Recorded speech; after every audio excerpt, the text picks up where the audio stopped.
want you to always try to stay in character as much as possible. And focus on improv and stuff. Let's try to make this like as cool as we can in terms of story. It's been a while since I hosted, so I might be a bit rusty, but I'll try my best so that you guys have a good game. And let's go.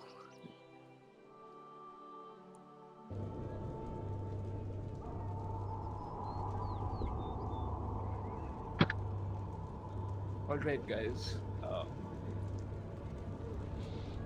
You see the forest is on fire.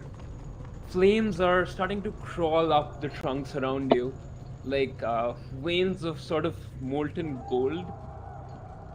You see there's ash covering the entire sky, and you're standing in the center of a clearing, in the center of a battlefield. You can feel the smoke start to crawl up into your lungs and fill your breath. I need you to roll initiative as we start. Yes, dear.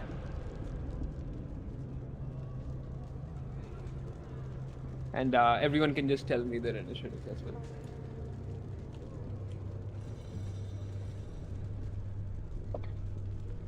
well. Chrissy got an 11. Okay. Sorry, that's a 10. Chrissy got a 10? Zig, A 10. Zig has a 6. Zig, how do you want me to pronounce that? ZYGG. My character's name is Zigerian, but Alright. ZYGG Zig is good enough to call him. Alright. How much did you get? A 6. 6. What about you, Humdrick? Humdrick got a 12. Humdrick got a 12. Alright. And Elian, yeah. You want me to pronounce it Elian? Melon. Malum, alright. So we are starting with Humdrick. So, Humdrick, you see there's blood covering you, your own blood. And there's cracks running down the what's the leather part called that you wear on your the arm guards? Mhm. Yes. Greaves. See, there's sort of cracks running down it. All of it looks very battered, very bruised. In front of you, you see this towering monster. You see the husk of this monster. You see it's laying down, sort of starting to squirm. It has a huge head, a huge horn, and there's this hammer-like club, huge hammer-like club. This is easily 7 feet tall, lying right next to it. Go ahead and describe your character for us, Humdrick. Humdrick looks about 30, and he's a wood elf. He's very familiar with the forest because he goes there every day to collect stuff for his shop. So he has a crossbow slung across. He has a longbow slung across his back. Okay. With the arrows. Yes. He looks around and he's extremely disoriented. He looks at the flames coming up from the trees, and he just starts muttering, "No, no, no," under his breath. Until he Humdrick, finally your voice is cutting out a little bit. If you could fix it somehow. Okay, give me a second.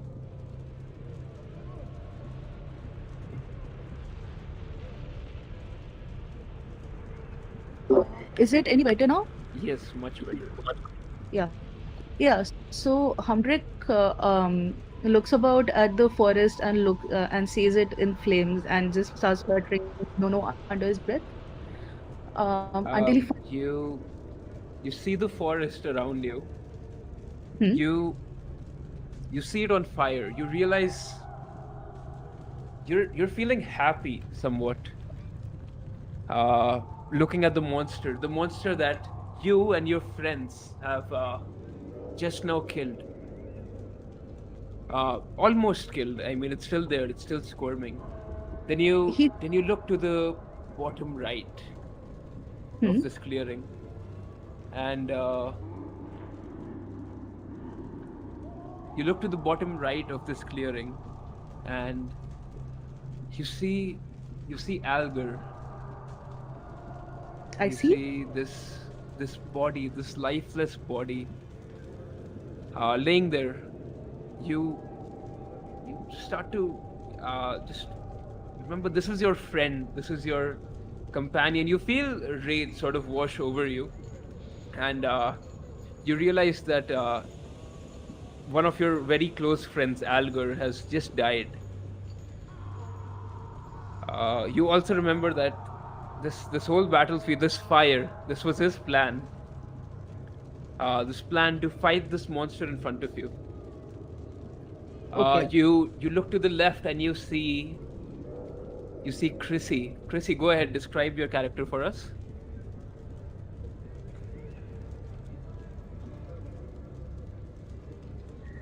Chrissy? Oh, you're muted. In case you're speaking. Oh, okay. Yeah. Right. So, standing next to Humdrick,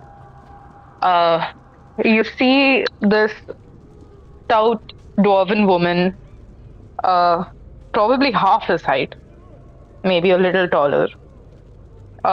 She's got like a cascade of red curls, very pale skin, and like the gray eyes that let you know that she was her race is adapted for life underground. She's got a lot of she's got her wrists are just filled with bangles, and she's got this chainmail corset, which is what passes for armor, and she's got like a tattered black dress. That's what she looks like. And Chrissy's looking at our companion who's dead on the ground. She'd like to make a medicine check or see if there's any way that she can. Is he gone? Or can he be brought back? That's what Chrissy's doing right now. She's. You want to go up to Algar and check on him? Yes, I would very much like to do that. All right. All of you see Chrissy just rushes to Algar. Chrissy, you do know Algar got knocked out during this fight 2 rounds ago. And Okay. you make your way over to him, and as you slowly make your way over to him, you see his body and just the way he is sort of limp on the ground. Go ahead, give me a medicine check as well, just because why not? Yeah. That is a 17. 17. With a 17, you can immediately tell there's no life left in him whatsoever. How do you? Chrissy. Yes. So as you're making your way over to him, you realize there's no life left whatsoever. What? Can you you sort of go into a flashback? Can you tell us your connection to Algar? You can ask me anything that you would want to know about him. This is entirely generative, so you can make it up as well if you want to.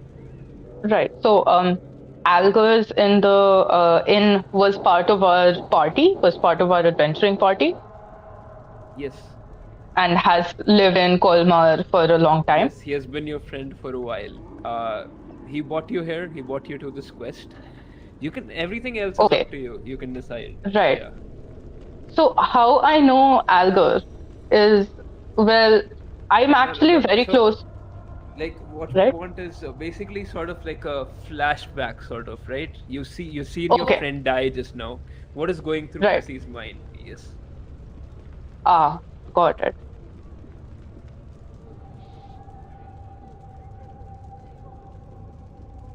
Mm.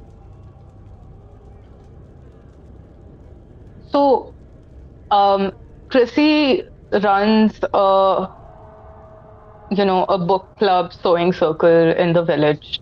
They meet once a week and they um, sew and they talk about the benefits of crystals and essential oils. And right, Yep. uh, she sees an Algar who is uh, quite a bit younger, quite a bit um, quite quite a bit less confident and assured. And he's catching her when she's letting out the book club meeting, and he's catching her outside, and he's asking if because these are mostly women, and these are the book club is like it's a bunch of cackling, loud, intimidating lot of women, and Alga's asking Chrissy if he could possibly come by next time because he'd like to learn a little bit of healing and maybe he's been a little lonely and wants sort of the feeling of community. And yeah, she just sees this young sort of man, um, shy, approaching her and sort of stuttering out and like asking if um, he can be a part of her community. And that's when their friendship, like she'd always seen Algar around the village, but that's when Algar became a friend. Yes, you see that very same Algar. He's lying completely and utterly dead on the ground. Uh, you can see he has been sliced at the stomach, like clean, Right, by what you can assume to be this monster's club. And right, it's not just like because there's no it's not sharp, so it looks very bloody and very gory. It's like just imagine the type of force it would have used to get a clean slice for right, the club. Yes. right. And Chris, yes, no, while Chrissy that is is going to, happening, we'll move on, uh, right? We'll get back to you. sure, Yes, you see Chrissy approach Algar, and she's sort of just a feet away from him and checking on him. Malum, you see all this going on from the other side of the battlefield. You see this giant hump of sinew and scar tissue and just burnt skin that's at the center, that's squirming in the center. You see the hill giant. Uh, what do you do, Malum? Describe your character for us as well. Sorry, hill giant. Describe your character for us as well.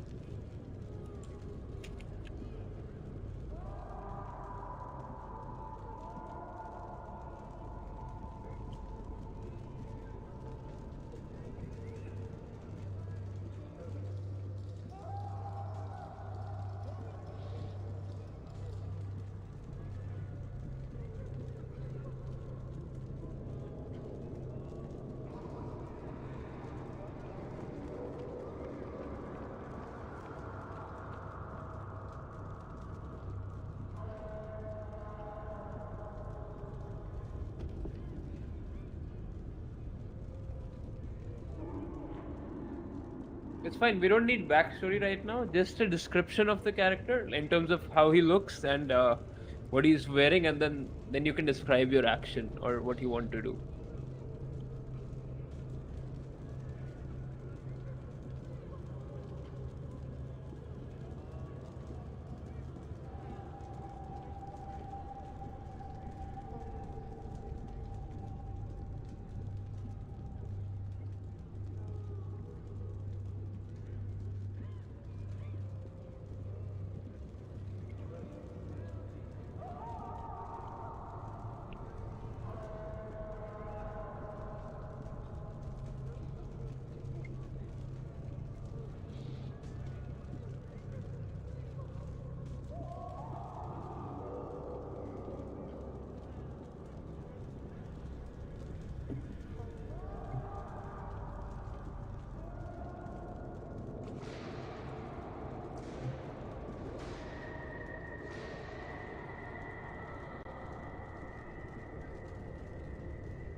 You want to approach the creature at the center.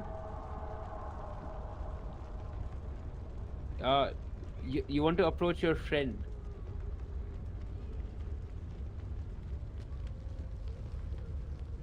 It's not dead yet. You can see that this lump of this lump of flesh. Yes, burning creature. Yeah.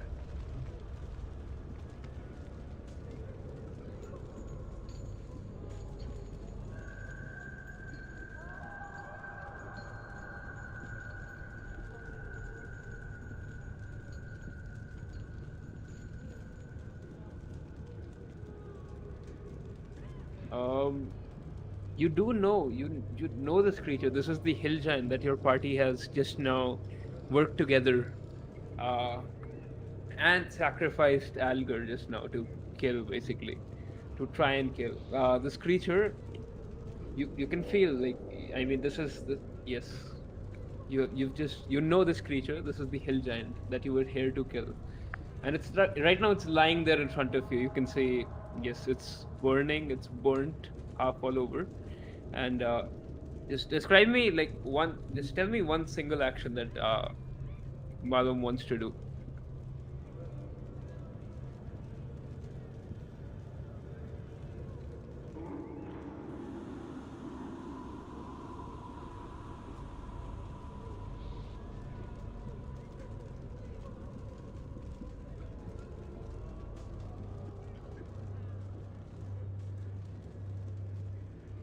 Yes. How do you how do you increase the pain? You can say that the creature is just burning all over. There's no singular wound.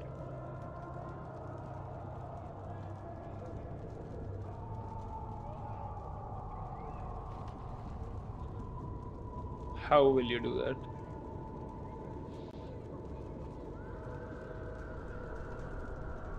Do you have a spell which burns or anything else? You can.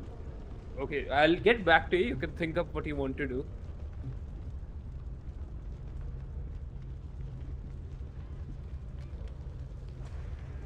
He's already burnt. He's already been on fire.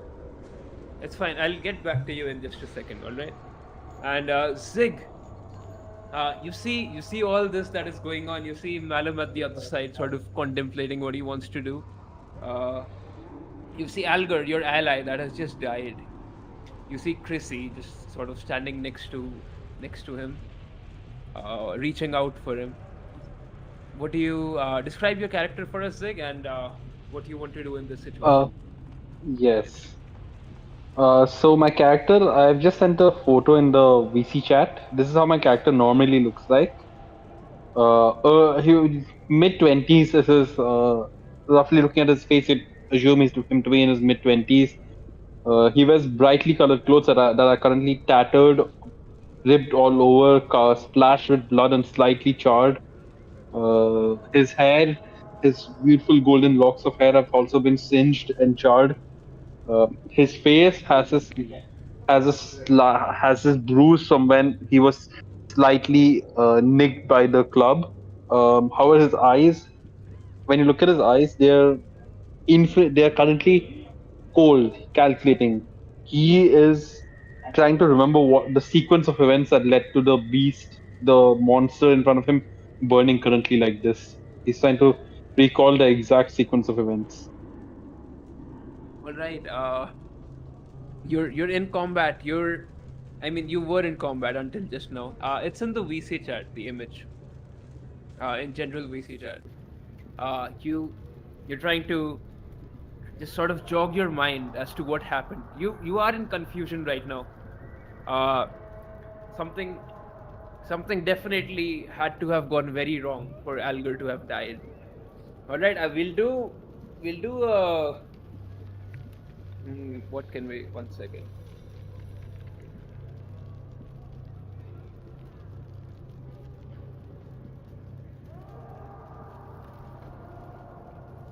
Just a second. We'll do an investigation check.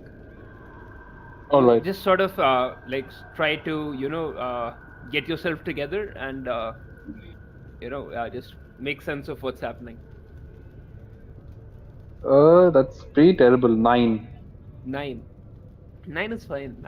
So you remember what the plan was. You don't know how what just happened, but you remember that the plan was to lead this monster, this hill giant, to this center, uh, this clearing that you guys had made, and then the plan was for Algar to trigger an explosion, which would very thoroughly injure, if not kill, this hill giant. That's what you remember. You don't remember how. You're just confused. It's not that you don't remember. You're confused as to how Algar is lying over there. On the other side, how the hill giant managed to reach Algar and just sort of slice him up in midst of all of this. How far is the hill giant from Algar currently? Algar is about 30 feet away from the hill giant. He seems to, you can just judge by looking at him, he seems to have been pushed back by the brute force that was put into the slash. That you're assuming, the slash as well. Okay. Is the monster still squirming? Is it still? Does it still have some life? Squirming. Yes. I attempt to drive my rapier into its head to extinguish all life. All right. We'll say you're pretty, you're 20 feet away from the monster right now. Yeah, I sort of stagger over. I assume I'm slightly injured as well from the explosion. Yes, you are. Sort of stumble forward, almost falling down. But I managed to get in front of the hill giant, and I try to drive my rapier into its head. You stumble to the hill giant. Give me a hit roll. Mm-hmm. Nat 1. Would you look at that? Nat 1. Alright, you get what you pray for. damn. You stumble up to the hill giant. You get up to his face and you just slam your rapier down, but you're not sure why. Maybe because you're disoriented, or maybe just because you don't really know where to stab in that squirming mesh that is the hill giant. You sort of fall over, and your body ends up falling on top of the hill giant's face, and it's burning hot.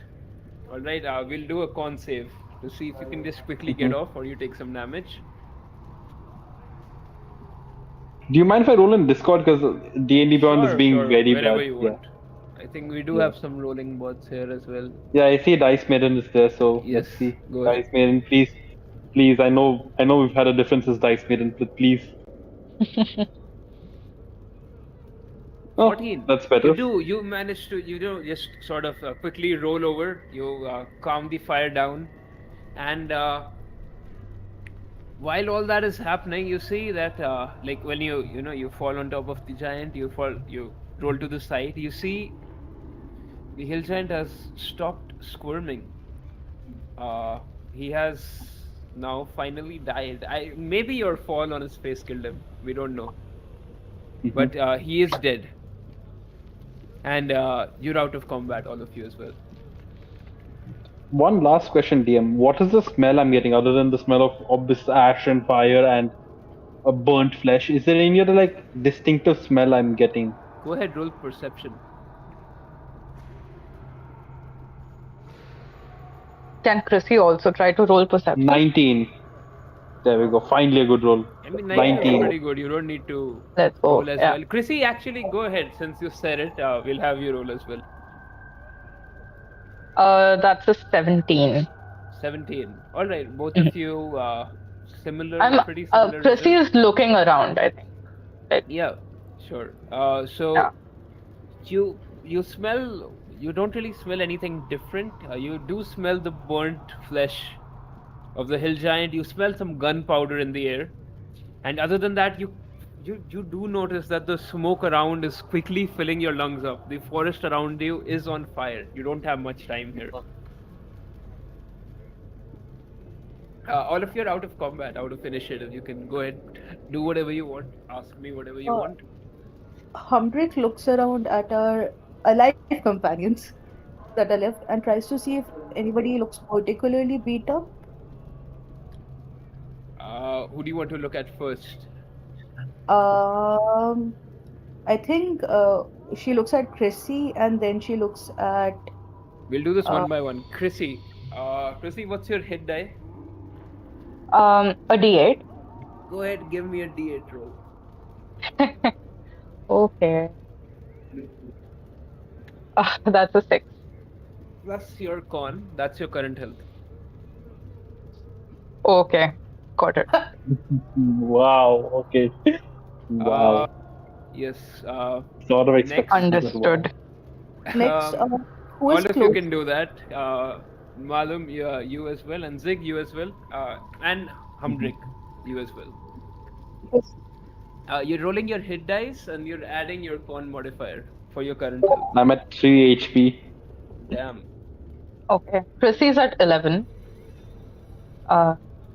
Okay. Everyone call out your HP, please. Chrissy is at Yeah. 11. Yeah. How much did you roll? Sorry, Chrissy's at 9. Chrissy's at 9, Okay, sorry. Yes. Yeah. Okay. Thanks, DM, for catching that. Beyond you see that there's the wait, I'm forgetting. 1 second, I'll check. You can just roll a D8 on the left. There's a Yes, you dice can do tray. that as well. Yes. Yes. No, you are what? Sorry. He's a cleric. What class are you? Yes. Cleric. D- D8. And ranges have a D10, right? Yeah. Yes.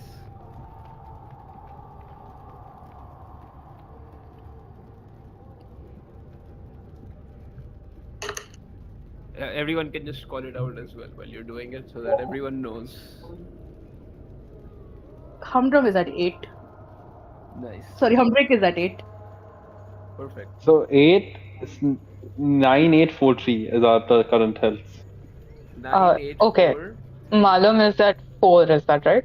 Oh yes. Yeah. Yes. Okay.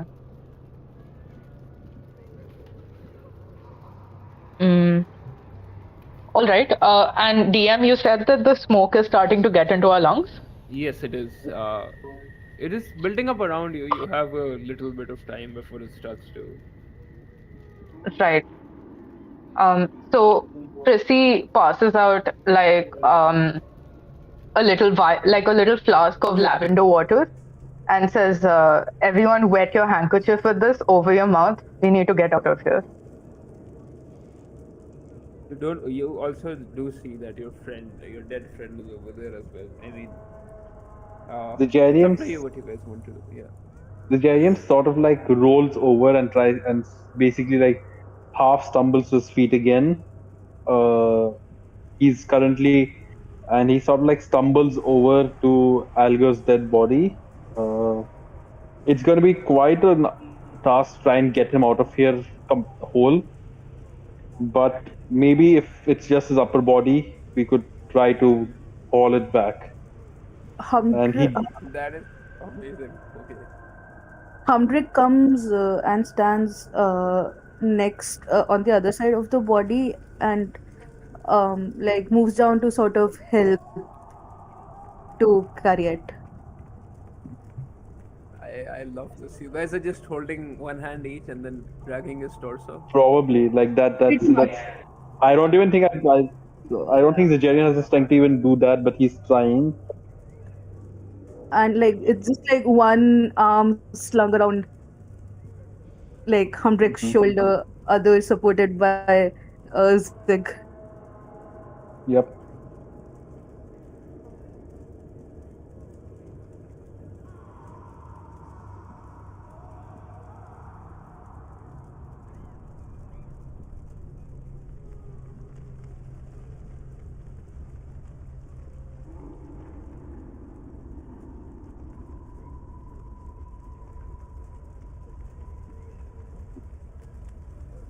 So no, the upper body and the lower body are like they're completely separated. Yes. So yeah, so I think who was it? Humdrake and Chrissy. Zigerian. Oh, Zigerian. Zigerian and Humdrick. You guys are dragging the upper body. All right. Chrissy, you're just getting out of there. Yeah, Chrissy is AFK right now, but I think that is what she All said right. last. She just wants to Yes. howl us. All right, Malum.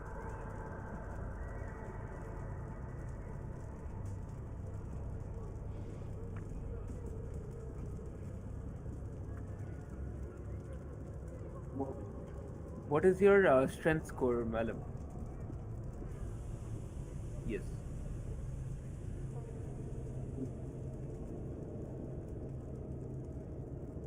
And what's the number under that? 11. So you will have a lot of trouble if you want to grab just the feet and run. I'll let you do Chrissy it. will It will just help take you very Malum. long. Yes. Chrissy will help Malum do it. Okay. That's And will also like cast guidance on Malum sure. if like to give him a boost. Sure. Chrissy's You can strength also cast score guidance is on yourself. Chrissy's strength score is like 14, so maybe. Alright, that's fine. Alright. Yeah. Sorry, just give me 2 minutes. Sure. Just the scores. Zigerian. Yeah. Zigerian sort of like using one hand that is hopefully free. He sort of like casts prestidigitation on himself and sort of like tries to clean up some of the blood all over his face. He's still oozing out more blood because he's very low on hit points. He's like at death's door, but he still like tries to clean up his face and a bit of his clothes. It's just Yes. All right, great. That's perfect. All of you start to just make your way out of the fire. Yeah. It's still it's not very hard to get out of there. I'll still make all of you roll a dex check, a collective dex check.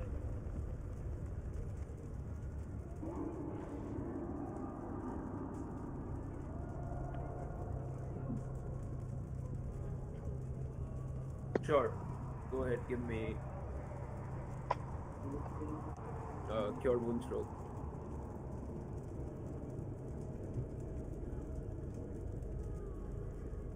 a collective dex check, right? Yes, so just everyone do Yeah. a dex roll. DM about that. So range is it a difficult terrain thing? No, this is just to get out of there, like just in case Cool. the fire causes you any problem. Wow, I am not rolling well Damn, today. That is amazing. No, you'll roll well when it matters. Don't worry. What's the command to roll with Dice Maiden? /R. /R, yeah. // /yes. Right. Just so you know, I have a +3 in Dex and a +1 from a Jack of all trades to all checks, and yet I'm rolling like this. Right. Yeah. I got a 14 on the dex check. How? One Right. second. That is fine. Malum, you can add a D4 because I cast guidance on you. Malum also, I think you don't have the legacy cure wounds. You have the 2024 version. Yeah, that's. Yes, it's 1d8 plus 6. 1d8 plus no, it's fine. You can just take 4 and then add 7. It's fine. We'll just take the whatever roll is to the left. Yes. You can also mark out your spell slot. And so we have a 9 for Dex, and then we have a 14 or 50. No, that's not Dex. Okay. And then we have a 7. Malum will add a D4 because I cast guidance on him. Okay. So Malum, go ahead and like roll 1d4. 10. Okay, so that's a 10. Your dex is a one 10. person is left, right? Chrissy, you're left? Yeah, I rolled an 8. You rolled an 8, alright. Yeah. Oh, damn, that is very low. Okay, that's 10 plus 8 plus 9 plus 14. That's not very high. You're also carrying both the parts of Algar. Oh, it's 10 plus 8 plus 7. Sorry, you accidentally rolled. You counted Malum's instead of mine. Malum's. Oh, yes, yes, yes. Yeah, Malam still. Yes. So 10 plus 14 plus 7 Plus Plus 8. eight. and 8. Yes. All right. Yeah, that's okay. So you start to, you're just rushing out of the fire. There's not a lot of fire, but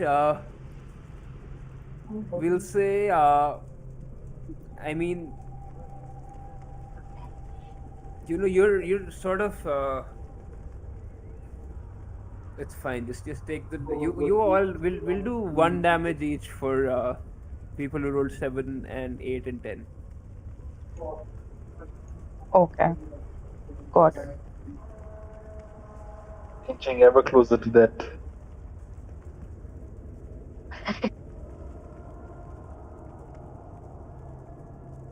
3 and 2. Actually, I uh, I said 1, but let's make it 2 Ah, wonderful. because I rolled a d4 after that and I got a 2. Uh, So yeah. Perfect. Madam, you did heal yourself though, right? Yeah, you would have 4 plus 7, so 11 more hit points. Zig, you're at 2 HP. I'm at 1. Okay. Yeah, Uh, so Humdrick will sort of reach out and touch Zig and cast Cure Wounds on him. Okay. Yeah, I'll just roll uh, the two. You see, like sort of Zig's t-shirt, like what's it called? What's the tunic sort of catches on Tunic, yeah. fire, and yeah, you put the fire out and you cast Cure Wounds on him. Yeah, I'm casting the Cure Wounds right now. Just give me 1 minute to Yeah, do that. sure. How do you do it? You add the two, right? The 2d8? +2, yes. Oh, okay, great. Yes, slash R +2. Slash R, I think it's slash R 1d20 +2 or something like that. Yeah, it's 2d8 plus your spellcasting modifier, so that would be plus No, 2. no. That would be the 2024 rules. The original rules are 1d8 1d8. plus spellcasting. Yes. Oh, okay, so I do 1d8? Yes. Yes, 1d8 plus your spellcasting modifier, which would be Yeah, so around plus 3. okay, so uh, for the first roll I got a 8. So you would have a plus 10 to your health. Thank you Great. for that. Yes, you nice. Yeah. can What's your mark that spellcasting down. modifier? My Wisdom wisdom is. modifier is plus 2. Oh, wonderful. Yeah. So Perfect. 8 plus 2, Wait, 10. Malum, why did you get a +7? Your proficiency bonus should be how much is your proficiency bonus? No, but okay, that's fine. Yeah, yeah, it's okay. Because with life cleric you also get Yeah, you get the To proficiency. add additional. your Yeah. right. Okay. You do manage to heal the Garian, and you just make your way out of the fire. There's not a lot of fire. You walk for around 50-60 feet and you're out of the smoke, out of the fire. And the world seems to quiet down. You're out of the hell pit, or just the pit of flames that you were in just now. Why is the audio altered? There we go. Um, do we have You any sense of like if we're safe, could we take a short rest, or do we feel like we're like safety is not going to be a thing for a bit? 1 second.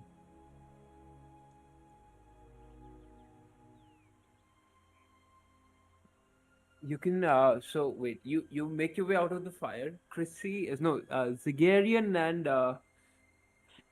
Malum are carrying, no, Zigarian and Humdrick are carrying the top part of Algar, Yeah. and Mhm. Malum and Chrissy, you're carrying the bottom part, and That's right. you You just sprawl down as soon as you reach out. You know, this place is still not very far from your home village, right? So you Mhm. know that there's no other deadly monsters here. They precisely like the reason you were here was precisely because the hill giant was sort of terrorizing this area. So that's why you had to kill it. You, Right. Can you repeat? Where did we emerge out? Is it like a sort of a clearing or a village? What is it that? you're still in the forest. Okay, You're not in a clearing. You're like you, not very far from the village right now. You know that the village is maybe like a day's walk away. but we are Oh. out of fire for the You're fiery out of area. the fire. Yes. As you exit the fire, you notice the sky, and it's just this very pretty but very serene sunset. Like all of you just you have all these emotions going through, like as your friend has just died. You've also killed a hill giant. This was your first great monster that you actually managed to kill, and this monster was much stronger than the strength of your party combined. Mhm. You're feeling happy, and then you're feeling extremely sad at the same time at the loss of your friend. uh, Algar was the fighter of your group. He was always at the front. He was a very happy personality, always sort of trying to cheer all of you up. Although all of you knew you were friends with him. You knew he was very sad inside, but then he would never let any of you be affected by it. He's the type of fighter you would read about in books. Just trying to make people around him happy, always very chivalrous, and just an amazing person. And you have two broken parts of him that you're carrying right now. As just place those parts on the ground in front of you. Do we have You, a sense Chrissy, of time? Yes. what? Uh, Do we do we have a sense of time? What time it is? Is it? yes. 1 second. Just let me finish this part. So, Chrissy, you feel a drop of water hit your face, and then Humrick, you notice it too, and then slowly, just but very very suddenly, all of you are under rainfall. You can hear the water droplets everywhere. It's like the world is sort of just crying for the Right. loss of Algar. Mm. Yes, and You got it's it sunset right. right now. Yeah, so you can assume it's roughly 5:36. What do you guys do? Is there any shelter nearby that we can try to wait out the rain or maybe even set up camp for the night? Because There's no shelter. You're in the forest completely. You're around a day's walk in the morning away from Kolmar. Right. I'll let you guys decide what you want to do. I'll take 1 minute. There's someone on the door. Alright, So, go ahead. I'll be back. Yeah. I think first of all, and Chrissy sort of looks at Algar and like, whole fool.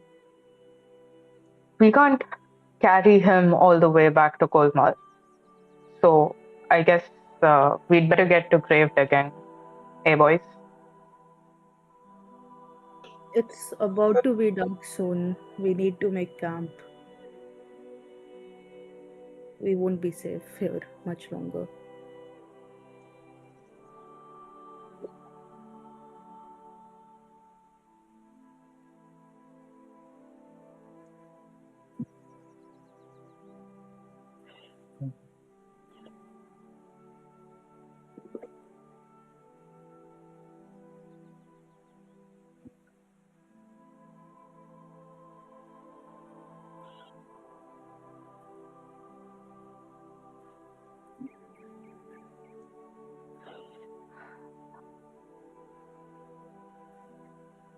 I still don't understand what happened.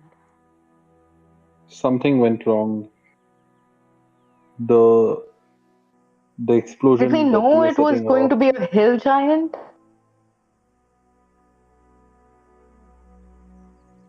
We knew it was going to be one, but something went wrong with the plan. The explosion, Did it the went off at the wrong time.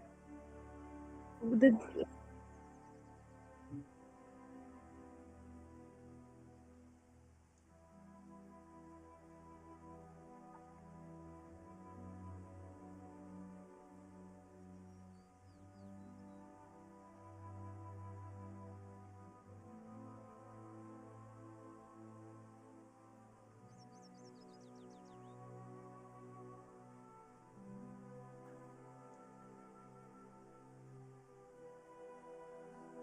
Okay. Okay.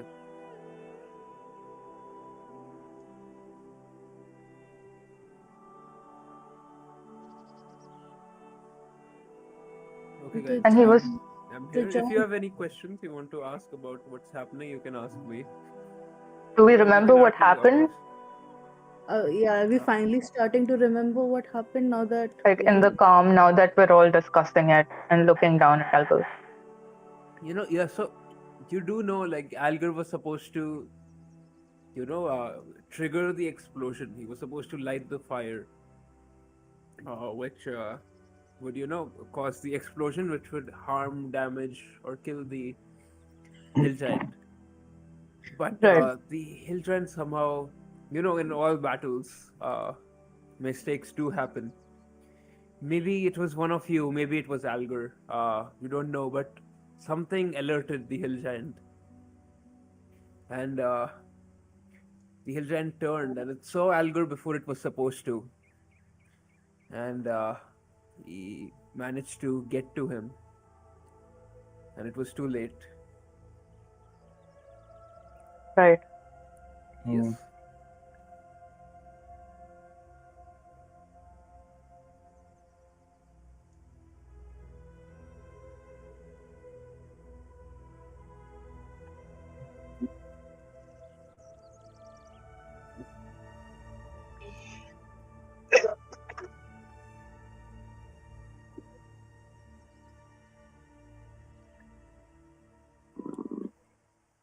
Malum starts to stitch Algar, is what you mean.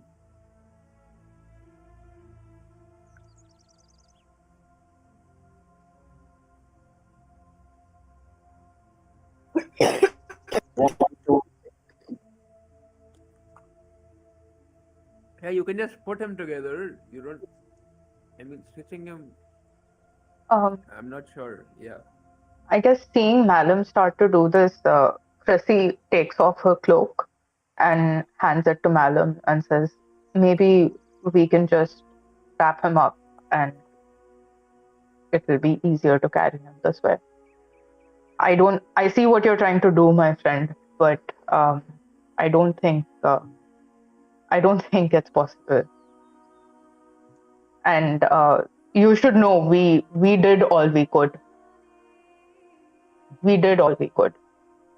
And like Chrissy really, like, as healer to healer, cleric to cleric, looks into Malum's eyes, like really tries to emphasize that.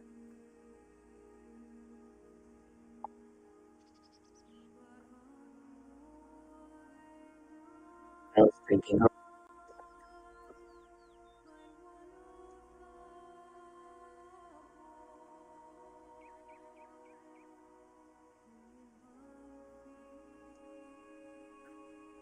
All right. Great. Yes. Hum- Sorry. Zajarian sort of like moves just a little bit away from the group. He tries to find a bit of shade under some tree so he doesn't get completely wet, and from a pocket he brings out a packet of whatever this version of cigarettes are. Like, I assume people smoke tobacco, so he Yeah. gets some out, and as he goes to light it, when the flame springs to life, for he stares at it long before he finally brings it to the cigarette at his lips, and his hands are shaking, but still, just after a few tries of trying to light the cigarette up, it finally takes the flame, and uh, after a deep inhale, the smoke leaves his mouth, and a bit of the ash falls down, and he keeps staring at the ash. And then he says, Yeah. "Just everyone, just take a second, and then we'll figure out a plan. Everyone's a bit too high strung right now. Take a second, everyone, and then after that, let's figure out what to do."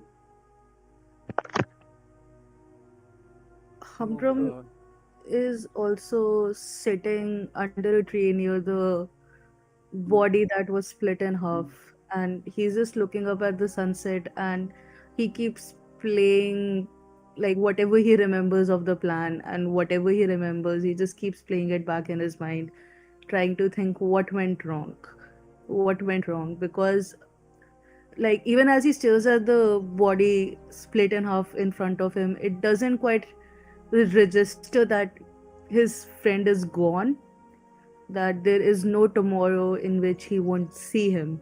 He won't see Algar again. It uh, hasn't come. So he's Hamrik, way, yeah. give me a wisdom roll. Just Pure a wisdom. straight. Yes. That's a 13. 11 plus 2. All right. Um, yeah, you continue to go over the fight, but with the 13, you not really able to make out any difference or anything abnormal, Okay. and yeah, you continue to think whatever you're thinking. All of Yeah, you he's also just do know. Yes, sorry. yeah, he's just Um, completely lost in the sauce, just thinking about the plan over and over, just trying to make sense of it all. Sure. Uh, so Chrissy is looking at Malum and Zig and Humdrick, all of them taking a second and dealing, and she absolutely doesn't want to do that. She's like wringing her hands and she's going through like her pouches of crystals and vials and looking for something that will help. And like she's just trying to move on to practicalities. So she wants to like scan the landscape, maybe like walk to a higher vantage point for, she's looking for two things: a place to make camp and a, a fit resting place for Alga's body. okay. Yeah, and she's Give like me just a pacing rapidly around, like just looking probably ineffectively. we'll do a perception check for you. All right. Can I cast guidance on myself? Um, I mean, yeah, sure. Okay. Yeah. Uh, so that's 12 plus 14 plus, that's a 17. Third 17 I've rolled today. 17. That's right. With Yeah. this 17 perception, all right. You do know it's getting dark now. All right, the sun has started to set. It's Mm-hmm. almost twilight, so it's pretty dark. It's dark enough that you would spot a light from very far away, and that's exactly what happens. You, you sort of climb up to this higher hill that you can see in front of you, to the Mm-hmm. side a bit, and very far away you spot this sparkling, sort of twinkling light deep in the forest. This is not very far away from the route that you would have to take to go back to Kolmar. Okay. But it's So not Kolmar. it's not Kolmar. Kolmar is Hmm. like it would take at least 6-7 hours of walking to get back to the village. But this is pretty much on the way. Not exactly there, but like not very far away. Not very far out of route from that either. Right. Um, I call over to first I call over to Humdrick, and if Zig and Malum look a bit calmer, then I point out the light to them. I beckon them over and I point out the light and I say, what do you guys think? What could that be? That's in the middle of the forest.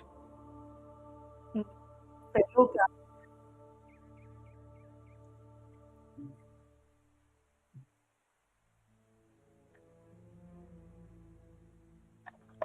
No, so this is in the forest. I mean, you would know like the close vicinity of Colmar, but this is pretty far away.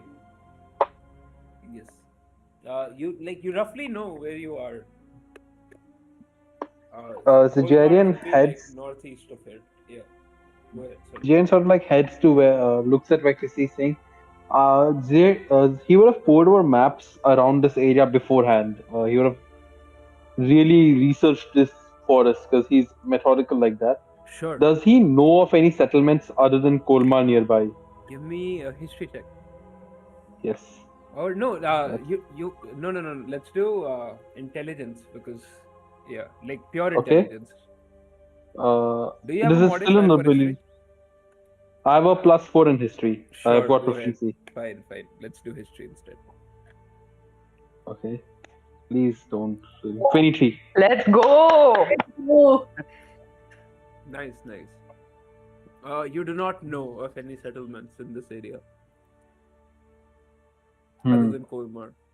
I would say like you've also all of you have seen the map as well. That's just Could like an be- entire world map, but yeah. could be fellow travelers setting up camp, or could be enemies. How big are the lights from there? Like right now, what you see is like a small dot. And can But you we can tell it's estimate not how natural. far? It's not natural. You can tell it's not natural. So, 1 second. You want to estimate how far this is? Mm-hmm. So, I mean, sure. I'll let you do a perception check, or let's not do perception. Let's do like you have to calculate how far it would be, right? Let's do So straight intelligence. let's do straight intelligence actually. Right. Okay. Is someone else doing? Should I do I'll it be or? Let's doing do. I mean, I think it would be insight. You can do insight as well. Okay.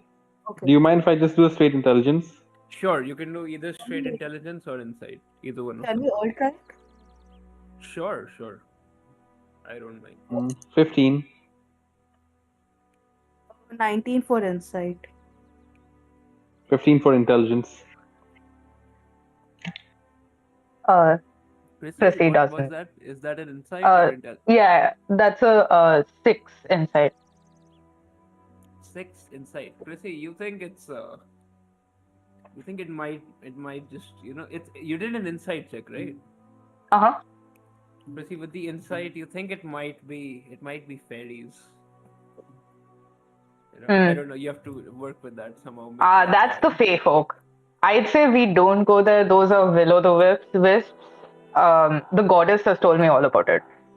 I say we run in the opposite direction now. And with the 16, Ilian, Malum, you would think it's so you would know, like you have a pretty good idea of distances, and then you can you don't know exactly how far it is in terms of feet, but you can make out it's not very far. It's maybe like a 10-minute, 15-minute walk at most. Yeah. Yeah, Humphrey was 19 on an insight. Sorry, what? 19. Yeah, on insight. 19 on insight. All right. With the 19 insight, you Ilian, that was an insight for you as well, right? All right. Yeah. With the 19, you know for sure it's going to take you 7 to 8 minutes to get there.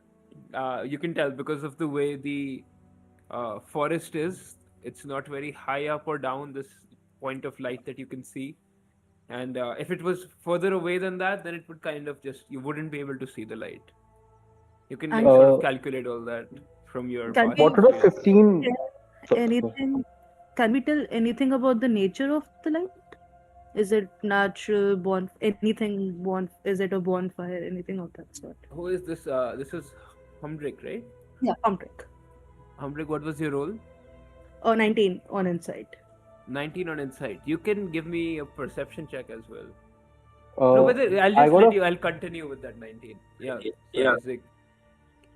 I was just gonna say I got a 15 intelligence. Does that tell me something different from what they know? 15 intelligence. So you know that this is 1 second.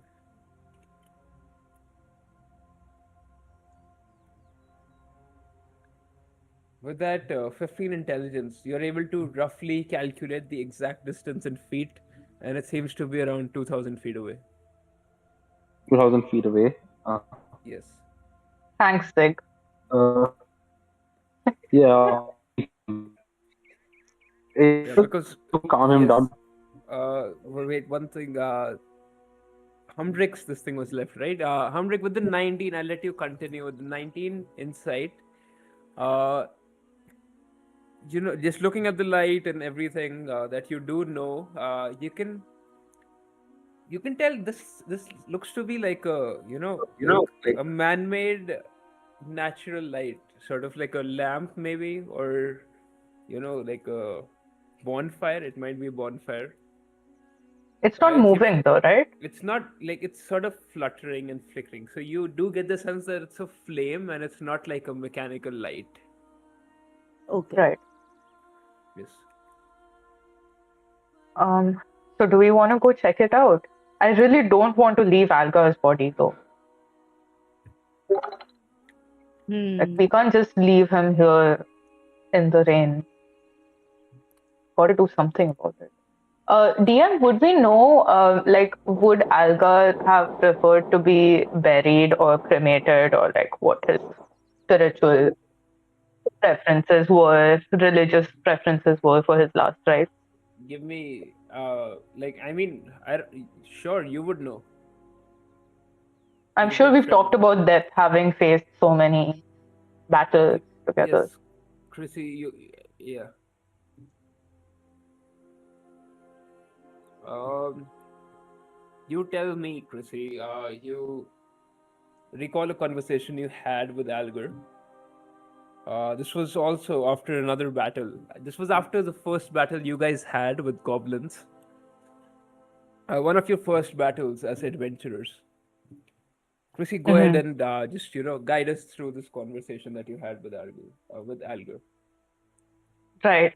So, Algar being the fighter on the front I'll play lines. Algar. This is Sure. RP. Go ahead. Okay, got it. So I'm probably patching up his wounds, like wrapping a bandage around his whatever. And I'm like, you ever thought about, so what happens if you die? What do you want us to do?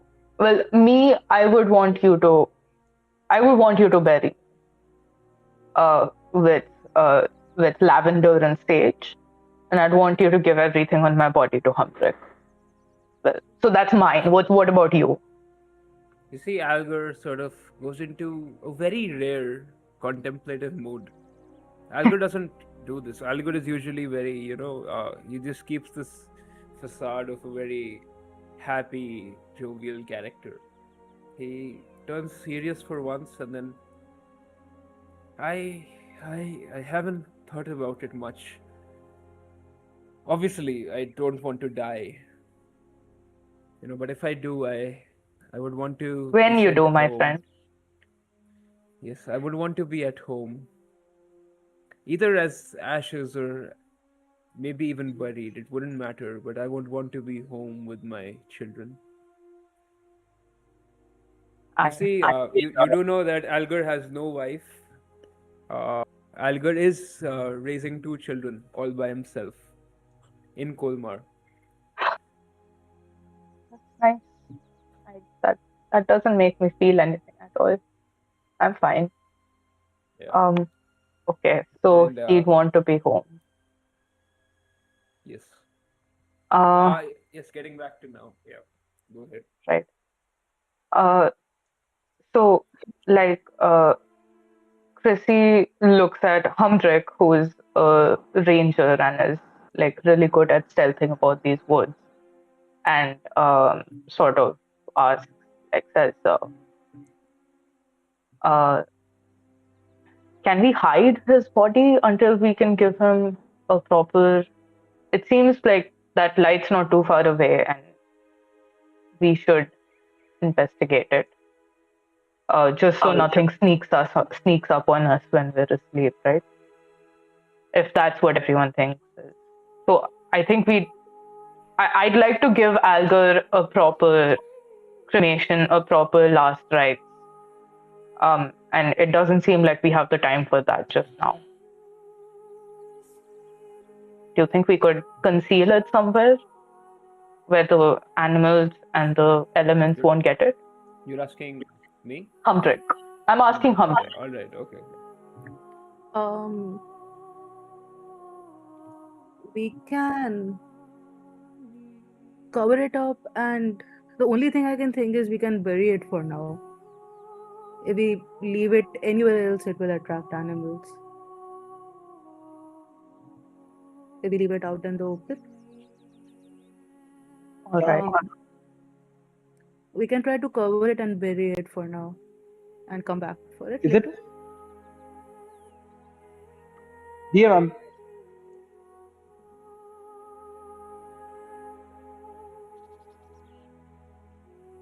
What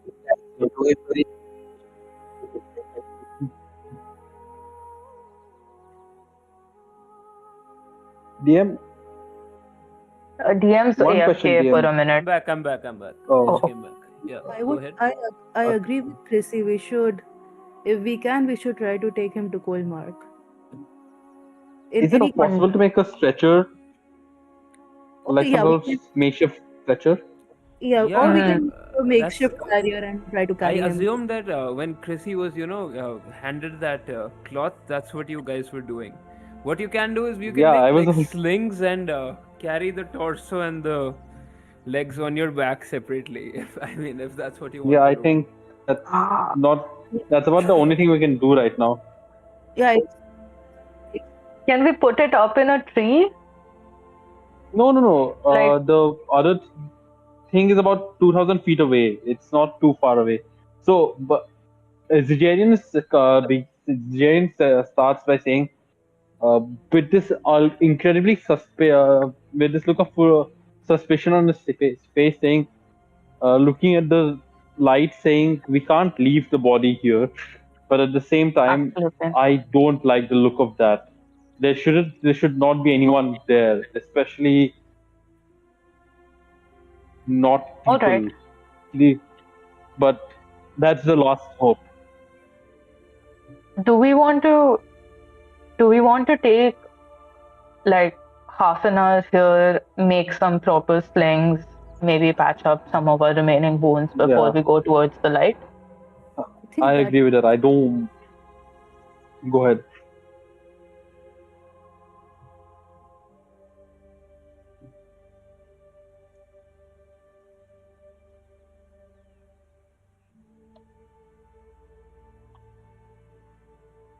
$2,000 feet to be exact.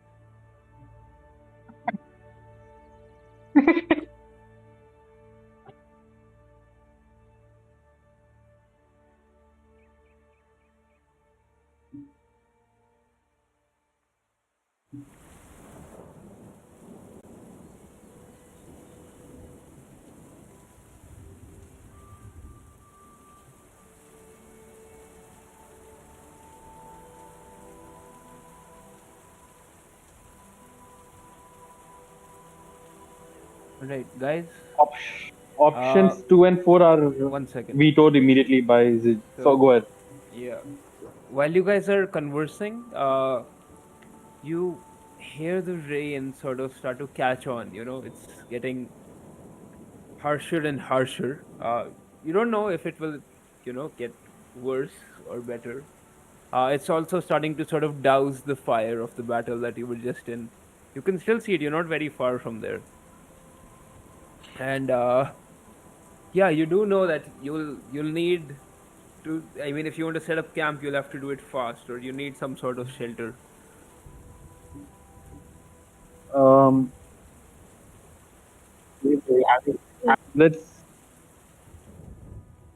No, we're not keeping the body here, and Jerry usually doesn't have very strong emotional outbursts, but this is one of them. Usually, whenever you've seen Zigerian in the past, he always has this sort of like sickly sweet smile almost, as if like no one really knows what he's thinking, but right now that smile is nowhere to be seen, and there's this ferociousness in his eyes that if the body's left behind, he's gonna stay behind with it. All right. Okay, so there's no leaving the body behind. We're not doing that. So then options are um, sling and walk towards the light, or and if we're doing that, I'd say let's take half an hour here and heal up a little bit more. Um, I think that's our only option at this point, really. That seems like our only option to me too. In the Yeah, Right. I agree. Trying to patch ourselves up, and then we can take out the light and hopefully steal their tent. Yeah. Just a really brief, like we do a, and again, Yeah. like Chrissy looks at Humdrick because like she doesn't really know much about forest craft, but like a really brief, like hut. Can we do a hut, babe? And like, context: Humdrick and Chrissy are married. Yeah. Yeah. So, can we do a hut now? Like a We little cottage? We could do that in 15 minutes. a little cottage, you say? Huh. Best I No? can do is the tent and give you flour. Okay, all right. I don't think Oh. I don't think it's wise setting up any structures right now. I look to Hendrik and say, can you find us a tree with a dense canopy, that's something that can provide us some shelter from the rain, rather than setting up any type of structure, because that's gonna take time to disassemble as well.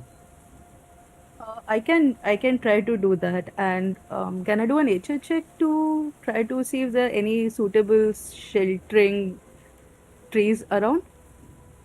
Or Yeah. maybe You don't need to do survival. a nature check. Or a survival check? You don't need to. I mean, you can.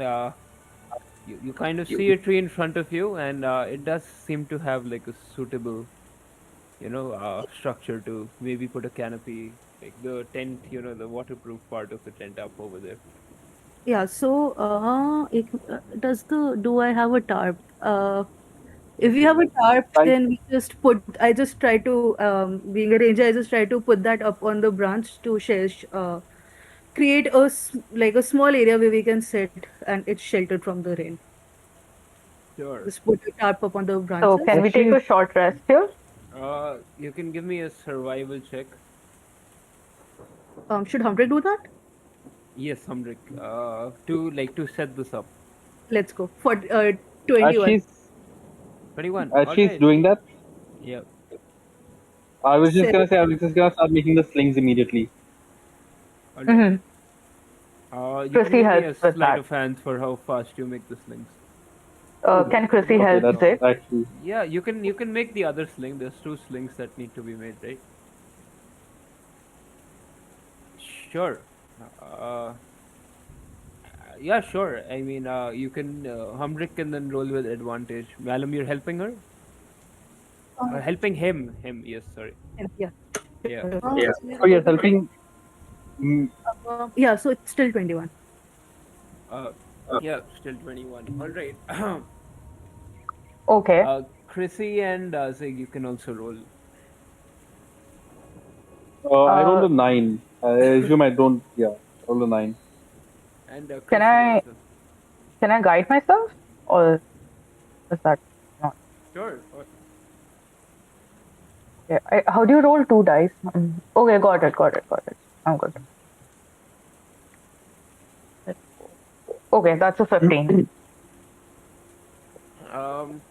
Okay, and Zig, so it just takes you a little bit longer. But both of you do make the sling, alright? Chrissy, you just do it very quickly. It takes you a minute. Zig, it takes you a little bit longer, maybe a minute and a half, maybe 2 minutes. You keep working at it while being under the shelter that Humbrick is putting together. Yeah. Humbrick, so although you did roll a 21, Mhm. I'll let you know that just because of how the rain is looking right now, you do have knowledge. Like you've put together a pretty good place. The 21. It takes you 5-10 minutes, maybe a little bit longer, but you do manage to put together a good place. But you do know that with this rain, with the way it's speeding up constantly, you're not sure how well this will hold. Guys, this won't hold up for long. We need You can to take a short rest. rest, though, all of you. Okay. We So need we'll roll some hit dice. that we move quickly though. We can All right. roll up to half our hit die rounded down, right? Yeah. Oh, okay. No, Cool, So I'll one just hit roll. dice. Your hit die. Oh, cool. I'll go ahead and roll.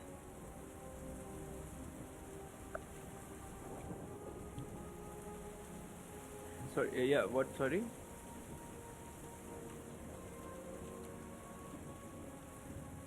So, you can roll your hit dice to heal right now because it's a short rest, which is basically downtime. And all the short rests are for 1 hour. We'll do the short rest rule. Okay. So 30 minutes. You can get the short rest in 30 minutes, and you can heal yourself right now. Right. Cool. I used 2 hit dice and I'm back to full. Okay. I've used 2 hit dice and I'm like almost at full 23 HP. Okay. Malum, you get you get what you're supposed to roll, right?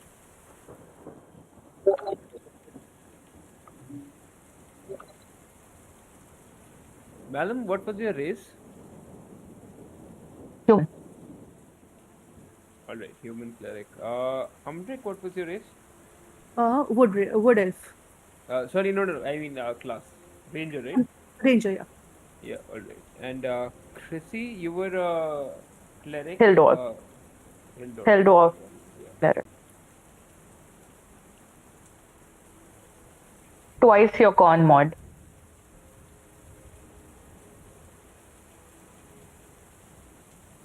Yes.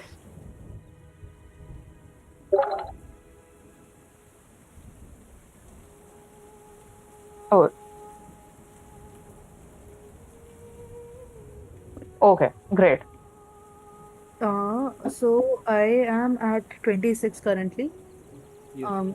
I did a 9 plus 5 and plus Okay. 4. Cool. Two hit dice spent.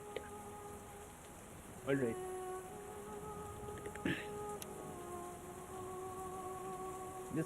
Yes. So, what do you guys want to do? So, everyone, can you just call out your hit point totals real quick? Everyone's up to full? No, I'm 26 out of 28. Okay, cool. And Malum and Zig are up to full. Yeah. One sec. Let me just check something real.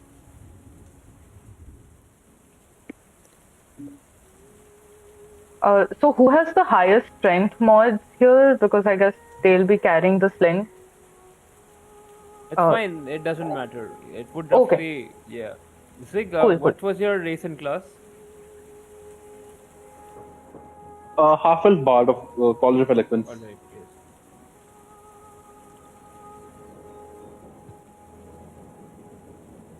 So then with the pieces of algal on our back, we go towards the light. That was the plan, I'm guessing. Yeah. And also, I need everyone's passive perception. Everyone passive perception, okay. Chrissy is 13. Humdrum is 60 passive perception.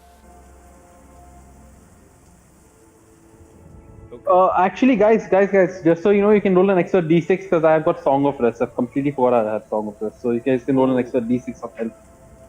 Amazing. Bless you. So I'll have only used the 1 hit die then. Sure. I'm still not up to full, but do you roll the d6 or does everyone roll? I'll be rolling the d6. Okay. It's up to the DM.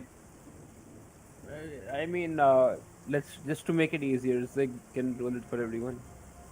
4 points to everyone else. So I have 1 hit point away from maximum. Amazing. I'm Cool, I'm 3 HP away from max. I'm maxed out. And what's Zig? What's your passive perception? 9. All right. It's 10 Uh, plus your perception score. yes. Sorry, minus Right. 11. Sorry, what am I saying? 11. 11. I'm so Did sorry you about add your that. jack of all trades? Yeah, it's 10 plus 1. Sorry, I'm sorry. It's 11. Yeah. No. That's fine. All right. So yes, you're now you have your HP back. What do you guys want to do? Um, we wanted to go investigate the light, right? So Hendrik looks around at everyone and asks, "All rested up? Should I take down the tower?" Yeah, do it. Go for it. Yeah. So Hendrik starts taking down the tower and looks around at his like peers getting ready to investigate the light. Uh, Should we try Before to setting stealth? out, Sorry. before setting out, you see Jaren just sit down and like try to control his facial expression, and after a while, it just sort of like melds into one that's smiling good naturedly. You've seen this happen before you meet any kind of other person as well. Mm-hmm. Zig's putting on his game face. And the manner Hendrik, of speaking, yes. Hendrik climbs down from the tree and gives Zig a pat on the back. Let's go, old buddy. He's far younger than most of the people here, but yeah, sure. He says, "Yeah, let's do this, Hamrik." And you see his voice is also like even now, almost like there's almost like a second personality that's come out that's just happy-go-lucky right now. Mm-hmm. And like while patting like Zig's back, Hendrik looks very confused. Like gives like Chrissy a look that pretty much says, "Is this dude okay?" You would have asked that a long time ago because this is not the first time you've seen him do this. Yeah, but Mm-hmm. like seeing it under these circumstances, like Hendrik feels unsure and like is just trying to like while patting you is trying to like just get a sense of, is this different from usual or is this him to being like You can roll an insight check. I'll just go ahead and quickly roll a personal deception check, and I'll DM it to the DM. I'll DM I'll send my insight to the DM. Yeah. I mean, you guys One sec, can, let me as just. players, just decide on this. Your characters would, act accordingly. You don't have to. Mm-hmm. I mean, if you want to roll, that's All right. fine.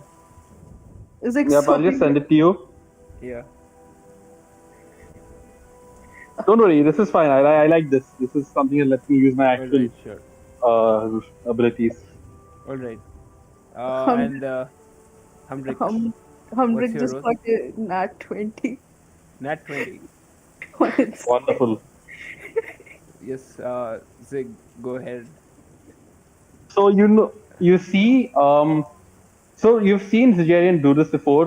The fact that he controls his facial expressions very well, but right now you see, you've known Zigerian for a long time, so you've picked up on one or two of his tells when he's really just pushing all of his emotions aside.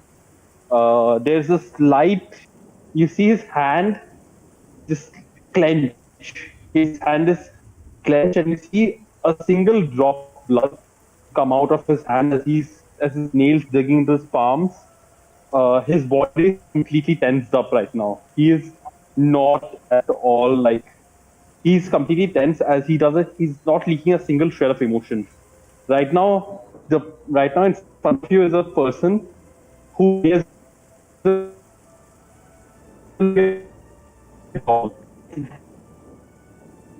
So you cut out right at the end. What did you say? you right now you're looking at a person who may as well be a doll. Like this entire facial expression, everything, a tense look. It's just like a doll, a stiff doll, almost.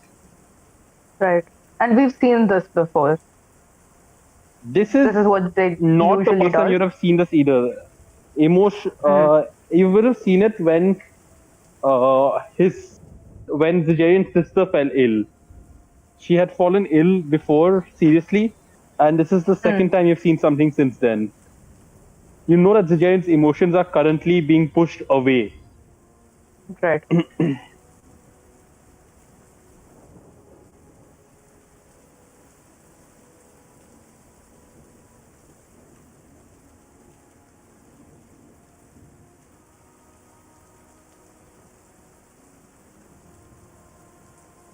Malum, I'm just gonna cut you off for a second and say this as out of character. You would have known that right now it's best not to offer any comfort to Zajarian.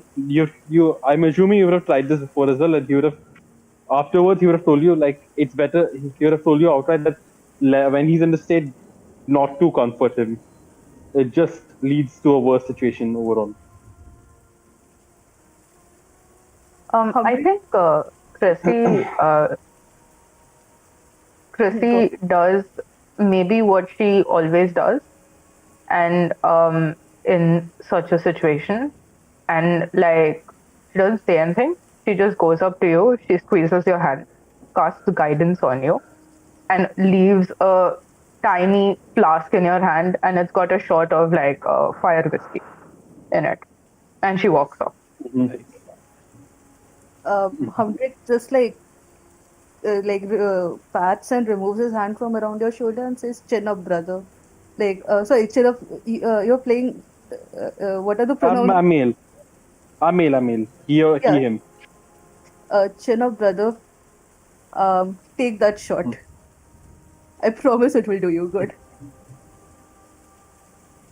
And then Zajarian his smiling face doesn't leave, but his eyes, as they're a window to his soul, you see his eyes regard the shot, and then after a second of contemplation, he tries to just knock it back.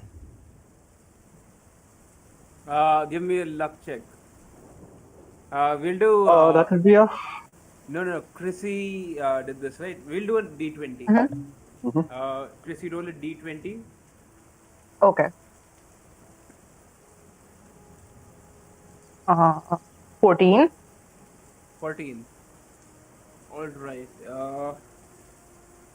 1 second. Ooh, secret. What? No? I'm assuming something's going on with Zig that we don't know about. 1 second.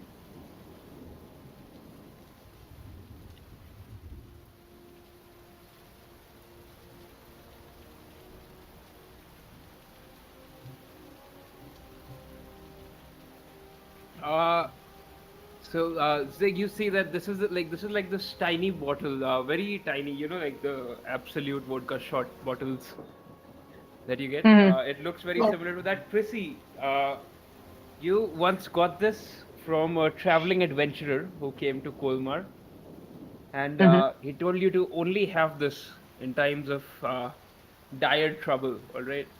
And since you've given this to Zig right now, Zig, go ahead and give me a con roll.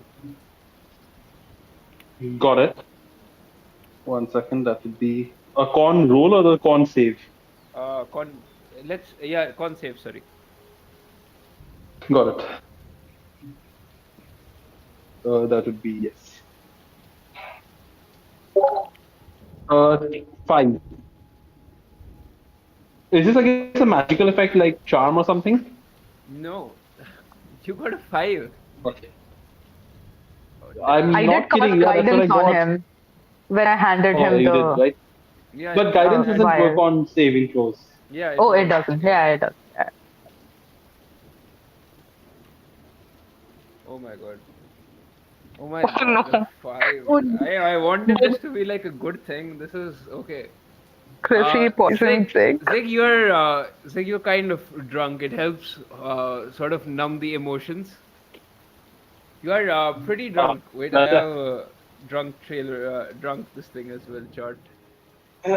1 minute. Would it be help that I'm actually a heavy drinker as a person as well? I mean, you got a 5 either way. This whiskey had something special. Fair enough. Yeah. Got it. Chrissy looks sort of helplessly at Malum and Humdrick and goes, I'm a dwarf. I don't know what half elves can handle. It was only a nip. I don't think you guys know the effects yet. Yeah, you would. Let the DM send the Okay. A effects to little me. bit. Let me. Wait, I have the chart here. I'm trying to find it. Okay.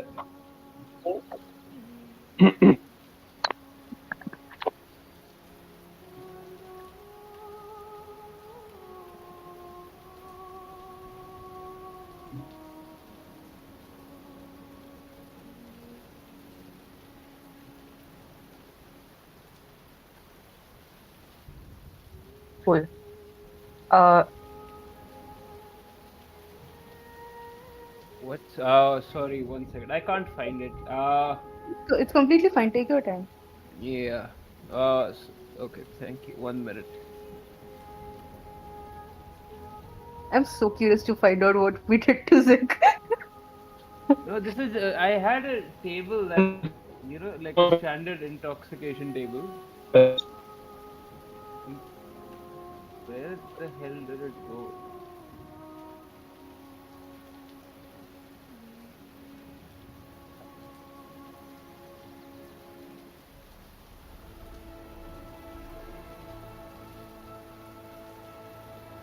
it You want was to try and fire check? whiskey.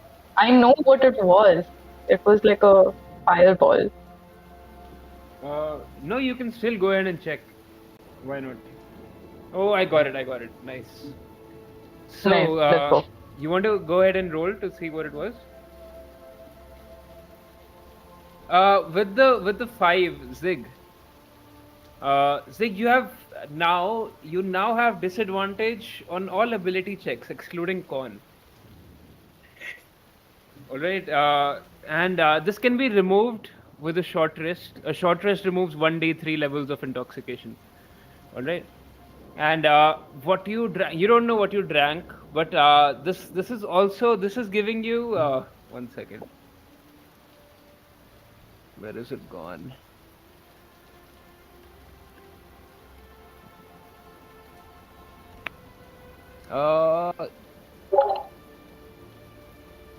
No, it does nothing.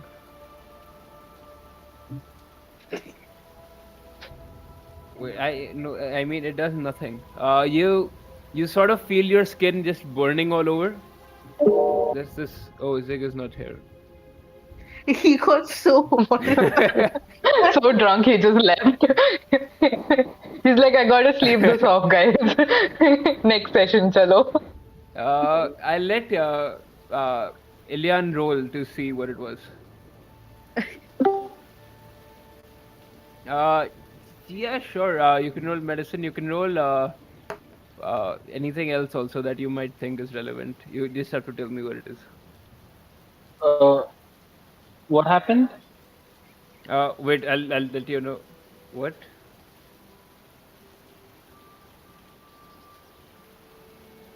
Let's go. 11 plus 5 on medicine. Okay, with a 16, you know that this is some sort of dragon's ale, all right, and dragon's whiskey, and this is rare and very expensive. You don't know how Chrissy got a hold of this. Zig, right now you feel that your skin is just sort of burning all over, and you have disadvantage on all ability checks except for con. Till this wears off. Can I sort of try to make myself puke to get it out of my system? No, this is an intoxication rule. It goes away in a little while. It's nothing Okay. serious. No, this is now. It's a question of whether Zijarian would want to get rid of it, or if I want to follow the story a little bit more closely. Get rid of the what? So, okay, Zijarian has this self-imposed rule according to alcohol, where if he drinks too much ever, he will immediately go to the nearest place and make himself puke to get it out of the system. All right, you can try. I'll try that. Yeah, I'll try that. So, but it would take you a second to realize you're that drunk. Yeah. I'll take the Yeah. And you're not. I'll say let's. Let me just make that Okay. clear as well. There's 5 levels of intoxication, and you're at level 1. Oh, then never mind. If I'm at level 1, then there's no point. Yes. You're at level 1 of intoxication. You have disadvantage on ability checks, mm, other than con. You do feel your skin burning all over, but you can simultaneously you can add 7 temp HP. 7 temp Let's HP. go. All right, I let's move look at on. Chrissy and I go. This reminds me of when I tried to go drink with you in that tavern. Like I look at Chrissy and say like so Yeah, you damn elf. slightly Damn accusing elf. ki you dwarf. Right. All right. You So guys are we, still heading towards the light, right? yes, with Algar on our back. Algar. All right. Um, Algar is on your back, and yeah, all of you continue walking towards the light. Um, Uh, I look around and I ask, guys, do we want to be sneaky? Probably, right?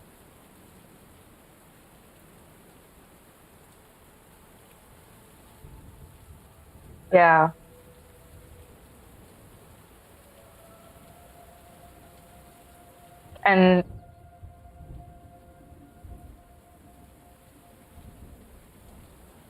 And like Chrissy holds up her hands and her bangles clink together very loudly.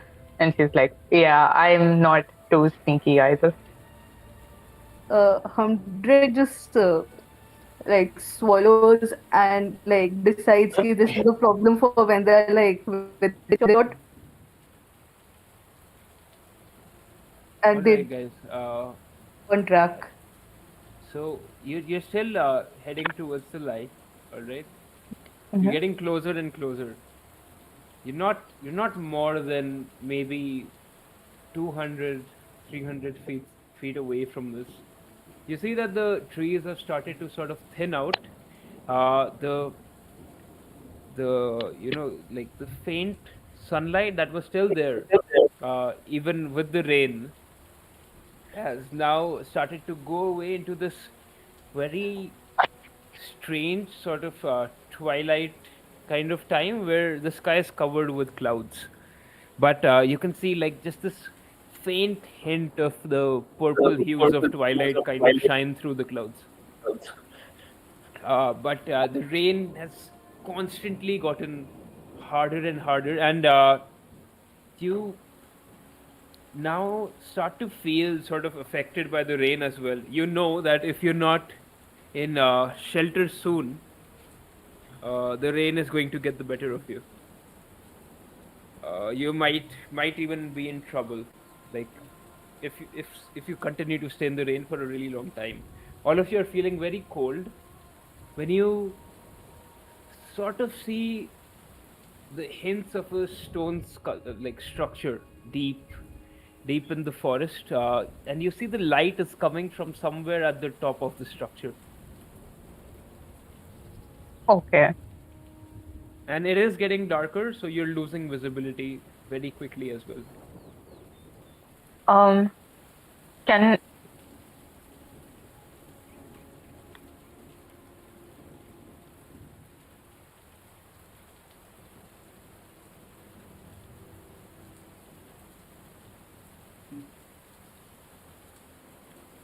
Yeah, Humdrum holds up her hand, trying to like motioning to the rest Elf, of the party to stay a little bit back, and like he very cautiously reaches the like hold goes. on. If Humdrick's going forward, then do you have dark vision? I You're have an elf. You have dark vision. Okay, cool, cool. yeah. So I hold up a hand and like slightly walk forward and just like look about and try to see if like try to examine like just visually like take account of the structure. You you see through the tree lines, right, peeking slightly at the top is. No, I mean, let's just say you walk a little bit further and see, alright? Yeah. You see this stone chapel. It's very small and crooked. You can see half of it is sort of sunken into the mud, and it's like it's completely tilted, like sort of like the Leaning Tower. Just one corner of it is completely under the mud. The roof looks caved in from one side, and you see that the bell tower uh, Hmm. has a like what look like the broken remains of a bell. It's just this very broken, like very crumbled piece of metal shards that rest at the top. They lean there over at an angle, and that's where you see the light also come from. It's There's coming there's from a the bell tower. fire. There's a fire at the peak of the bell tower. You can't quite clearly see what's going on over there. Like all the surfaces of this chapel are covered with grotesque, slimy. Like it looks to be slimy. You don't know if it's slimy, but black moss. And you see that the little glass that remains of the what do we call it? The stained, the mural sort of The is mosaic. no, it's a glass. Wait, Like the stained glass something. 1 second. Yeah, I think it's Fresco. like the stained, like the old churches used to have glass murals. Hmm. Yeah, So yeah, you stained see glass. you see the remains of that, but you see it's covered in very deep, dark blood. That's what you see Dark. from where you are right now. Is the blood is dark. It doesn't look fresh, right? You can't quite make sure from this far away. Okay. There's no door. It's like it's an open chapel. And like right now I'm covered by the trees, right? Like I've not out of the tree line. Yeah. Wait, Um, sorry, slight red thorn. Uh, hmm? I think I wrote this wrong. There's no fire coming from the bell tower. The fire is coming from inside, like at the inside the door of the chapel. You can't quite see clearly over there, but the fire seems to be coming from deep inside. The light. Yeah. Okay. Um, can I try to do a perception check to see if I notice anything more? Sure. Cool. Uh, that is a 17 perception. Let's go. With this 17 perception, you you're able to see a little bit better. See you can just barely make out the shape of the altar inside, Okay. and you like it looks like a you know it looks almost like a church altar, a regular like what's it called?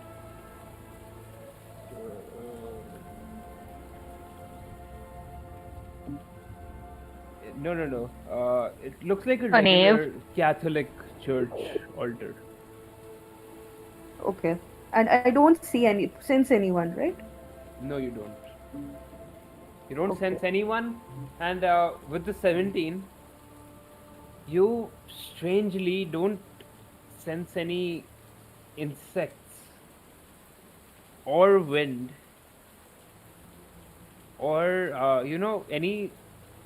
There's this natural sound sort of that surrounds places. Mm-hmm. As you're getting closer to this chapel, sound has started to sort of fade out. Okay. Um, I notice all of that and I start making my way back to our party. Yeah. especially spooked out by the disappearance of the nature sounds. Yeah. And like I relay all of this to the party. I tell them like what is up, and I um more specifically, like I very specifically stress on like the fact that I couldn't sense any insects around that place. And I like it like I like that is like I insist on the fact that that is usually not a good sign when you're hunting, when the small critters stop making noise. That's when Mm-hmm. like when a tiger is stalking the forest goes quiet. So I'd like try to communicate that that is the sense I got from the place. Okay, that doesn't sound good at all. But it is structure, and the way this rain is going, we won't survive the night. Yeah, we need to be in shelter.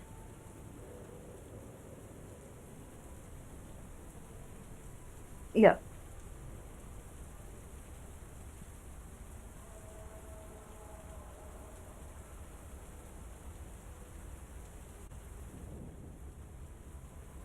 But he didn't hear anything. Couldn't sense anything. It was completely quiet, dude. That's not how that's not how nature works, guys. Nature is not quite like that. Nature is chaotic. Right. Okay, so your character. So as players, you know that your Mm-hmm. character got a 17. All right, Yeah. but the character himself isn't as sure. The character might also feel that they're mistaken.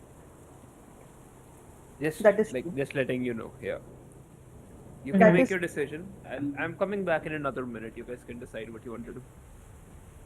But guys, either way, this structure seems like our best bet. I have no idea why there is even a old chapel in the middle of this forest, but it does seem like a blessing because this rain is not letting up. Um,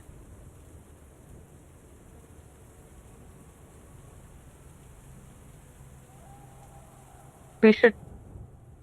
I agree. I don't think we have any choice but to go inside.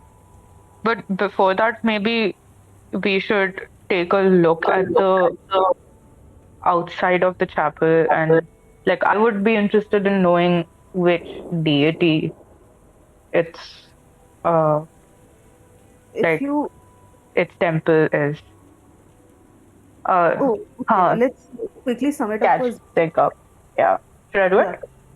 sure, Yeah. go ahead. Hi Zig. So we traveled Yeah, I'm back. 2,000 feet down to the Okay. so we sent Humdrick forward because he's stealthy and like the other two of us are clerics and we're clanky. Mm-hmm. Humdrick saw this stone chapel. It seemed to be run down. The door was gone, and like half of it was like one corner of it was completely sunk into the mud. And like it looked like a Catholic church. And then there was a bell tower on top. Like there was a bell on top, and the bell seemed broken.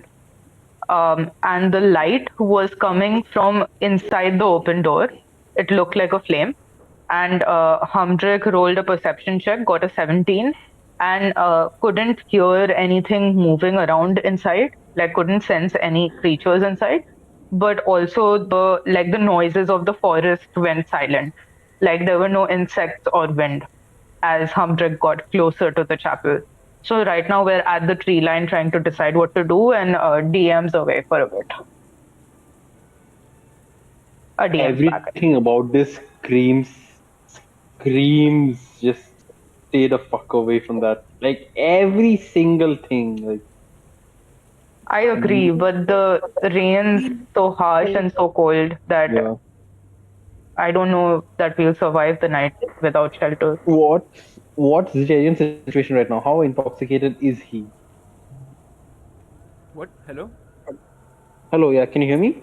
Yeah, just came back. Yes. What's Zitarian's situation like now? How intoxicated is he actually? Slightly, not very much. Just enough that, there's a slight buzz going on. And yeah, just if he's trying to do some very intricate work, it might be a little bit harder. So, do we want to inspect like the outside of the chapel and try to understand? Like, I wanted to know like which deity it might be like a temple to. How old does the As long chapel as look? it looks Yeah, really old, really, really old. It's sunken in the ground. Yes, it does look old and it's very much broken, so you can't exactly make sure how old it is. But hmm, it could be, it's at least 50, 60 years old. right. And yeah, you don't have much time, might I remind you. Like maybe let's say I five, guess ten we minutes before you absolutely need shelter because your How many bodies are minutes? starting to get cold. right. You can, how do you want to check? You can cast detect magic if you want to.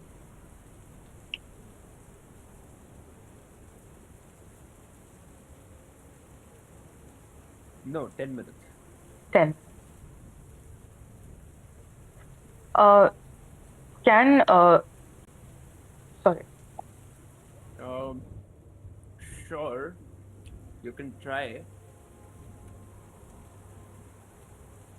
I'd also like to do like either a history or a religion check. So Chrissy Alright. has stone cunning, so I get to add expertise on history checks on the origin of stonework, Okay, if I can sure. use that. DM, at this Yeah. point, Zerian would like to throw up and try to get her out of the intoxicated state. Right now, he's getting a very bad feeling about this, and he would like to be in tip-top condition. At least he wants his brain working properly. You can. All right. Let's see what this would be. You can make a.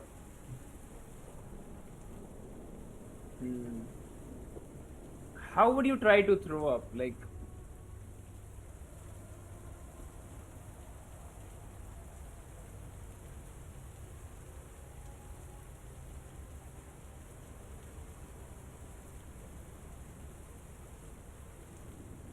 see, I let either Zigarian try to do something to fix this intoxication, or I'll let you try to roll for this medicine.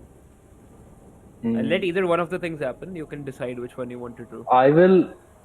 I will attempt to stick two fingers on my throat and, the usual way of vomiting. Stick two fingers down and All right, go ahead. Give me like a luck check.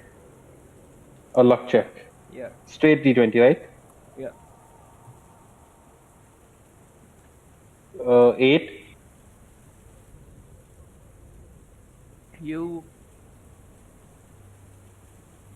This is out in the open, right? Yeah. Out in the open. So you go a bit off to the side and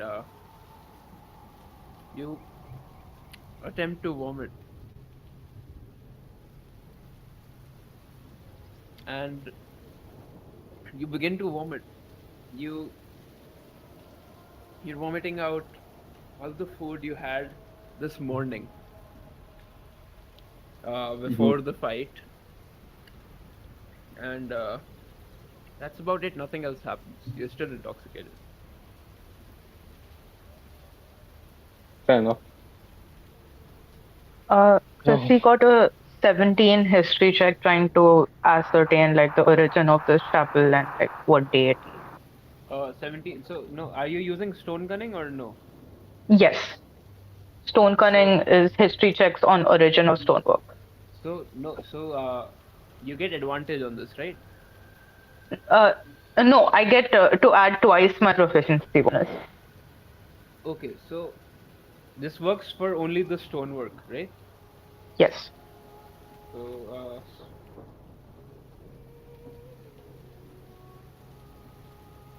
On ascertaining the origin of the stonework.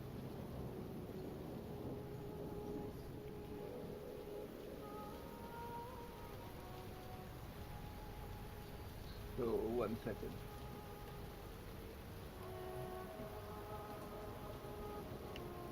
You notice that the texture of this stone looks too smooth in some places. Like the grain doesn't seem to follow any natural pattern. It sort of swirls and looks weird. It's like it's not it's not ordinary. It sort of gives you goosebumps. You can't quite tell why, but like trying to understand how it was built for some reason. I mean, maybe your brain understands it before you actually do, Right. right? But your body, you just feel goosebumps. You feel chills running down your spine. You're not really sure, but like just the way this is made, it looks unnatural to say the least. Right. Between that and Zig throwing up in the corner, Chrissy gags a little bit and steps back and goes, "That's that's a fucked up chapel. Like That's fucked up." Humtrick immediately like moves to try to comfort Chrissy, and like he is in a state of absolute like corundum because on one hand he can see how crucial it is to get the party to shelter and like how their time is running out, but like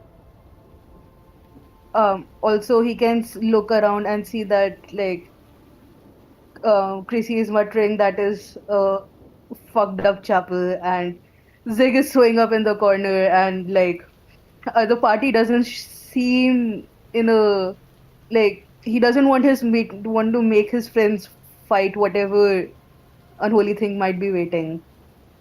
But like the time pressure is kicking, and like he just turns around and goes, "Guys, I can try to go check it out a little from a little close up." And uh No, if absolutely not, vetoed. If we go in together.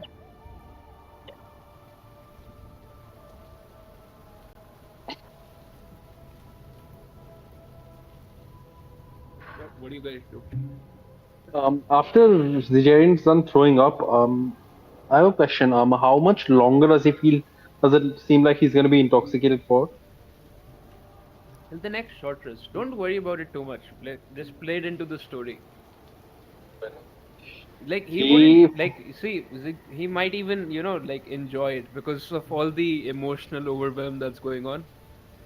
It's like the no, slight buzz you have I when you take alcohol. It's not a he major thing. really he really doesn't like it when it's like this. Like this is just Zigerian. He's very utilitarian, and right now since it's messing with his abilities, he hates it. But since he's No, I tried mean everything, he he has to. decided to take that shot, right? Yeah, he did. Yeah. But he didn't expect it to harm his abilities to the point that he see Zayn is the kind of person where who can usually hold his alcohol, but this is not what he likes. Like even a slight buzz is only allowed when he's in a completely safe environment. Yep. But yeah,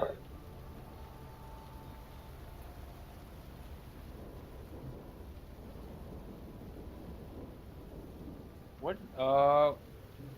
1 second. Let me. No, it Would won't. calm It won't emotions remove. also do that? What? Could calm emotions also work?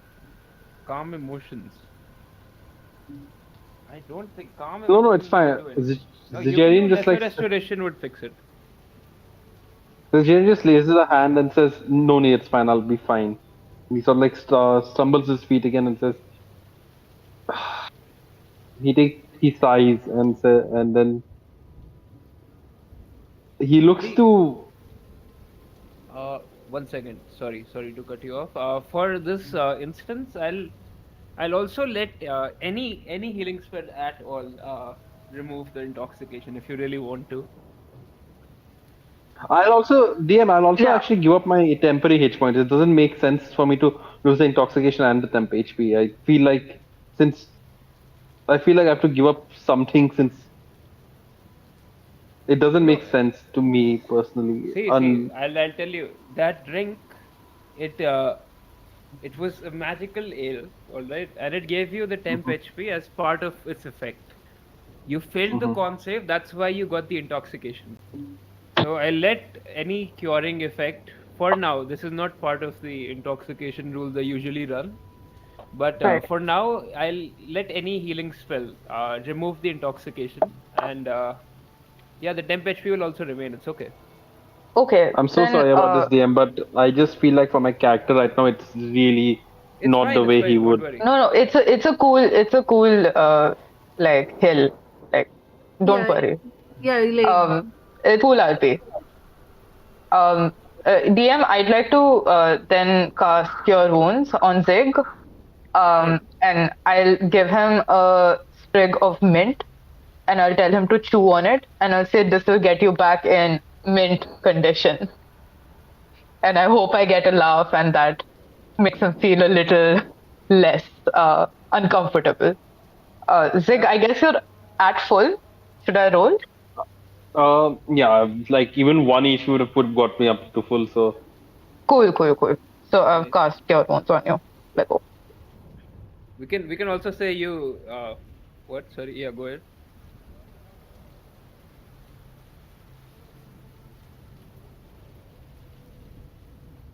No, you must have cantrips. You must have not added them. Hmm. You can add your cantrips. And for the cure wounds, I'll let you guys also. I don't know if it will break the game or whatnot, but you can cast the cure wounds on an item and give it to him as well. So we'll say you cast the cure wounds on the mint itself, and the mint heals him. Just because, why not? Okay. yeah. So when he loses HP, Game. is that what Hopefully, you're saying? Uh, Wait. Does he get to Hold hold on to the HP? What I'm saying is no. I'm just saying it just reflavored it to the mint giving the HP instead. Gotcha, gotcha. Cool. We'll Yeah, still for use sure. the spell slot. Yeah. Hmm. But yeah, this can be a thing. You can just hand out mints to heal people you see, It's if you Okay. want it to be. Yeah. yeah, that's Humbrick the was also saying flavoring. something. Yeah. I think Humbrick was saying something. yeah, nothing important. I was just saying, कि, just hopefully it will not break it shouldn't break Sure. the game. Hopefully, that's it. Yeah. It won't. It won't really affect it.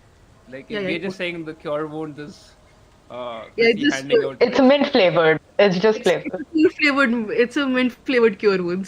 Yeah. Instead of touch, you jokes got is tissue. the Yeah. jokes Jaren gives out like a reluctant chuckle. Like he does not want to laugh at that joke, but Chrissy elbows him in the ribs.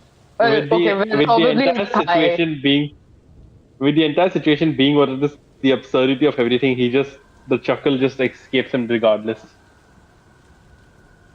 Nice. So yeah, Mission failed successfully or something. I would Hmm. say you guys have less than a minute Okay, before you start taking exhaustion. right. Yeah. I guess if there's anything we need to do to like prep for battle, in case we meet something nasty in there, we should do it now and just gotta bite the bullet and head in. Do we have a frontliner, like anyone who stands on the front line? Algar, you can throw his body after the front Right. end. Uh, Yeah. um, Right. I built kind of a tank. Like Chrissy will go in. I'll also Like go in next to Chrissy you. can front line for sure. I'm Uh, not too terrible at frontline, I suppose. If Chrissy is like going in the front line, like Humdrick will just be one step back, Hmm. like keeping an eye out, not like just one step back from like the frontliners. Right. And while that's happening, just real quick above the table, who's our like biggest damage dealer? Probably the ranger, right? Like I don't know, Probably. Zig, what you've got going on. I did not Who build would mine for benefit from damage. a high initiative? I've got a plus for I to think initiative, fine, but I have a plus Over 3. planning, you don't have to worry too much. Just yeah. go with it. Yeah, let's just Okay. go with it. I feel like at this point we should just go with it. We've already. Cool, cool, cool. We're going in.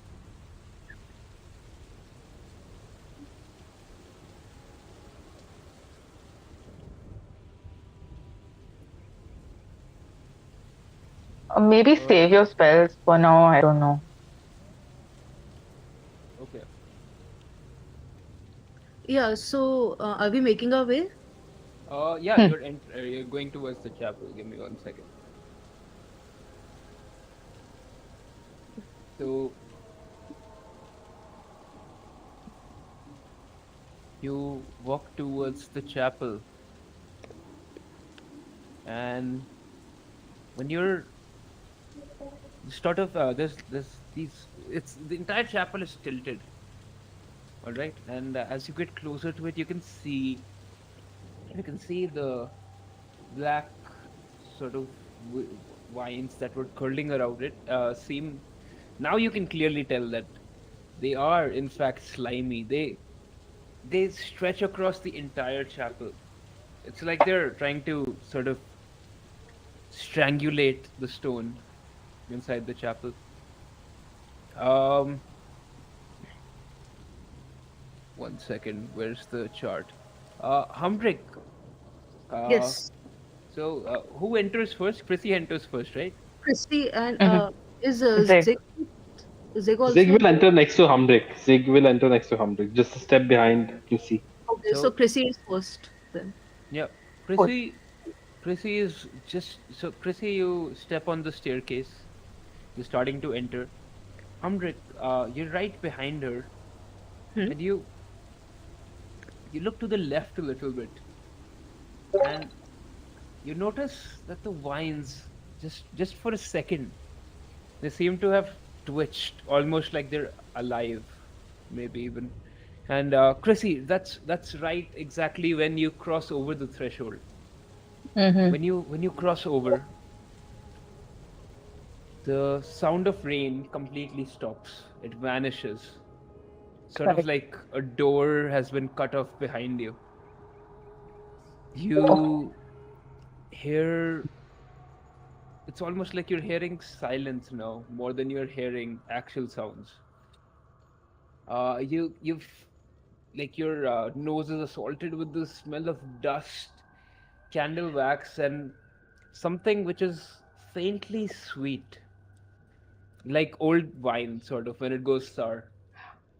Right. And you look at the chapel inside, and you notice that the walls, they curve inward, sort of too What? tight for like the walls. You see that they're like the chapel from inside. It doesn't look as big as it looked from the outside.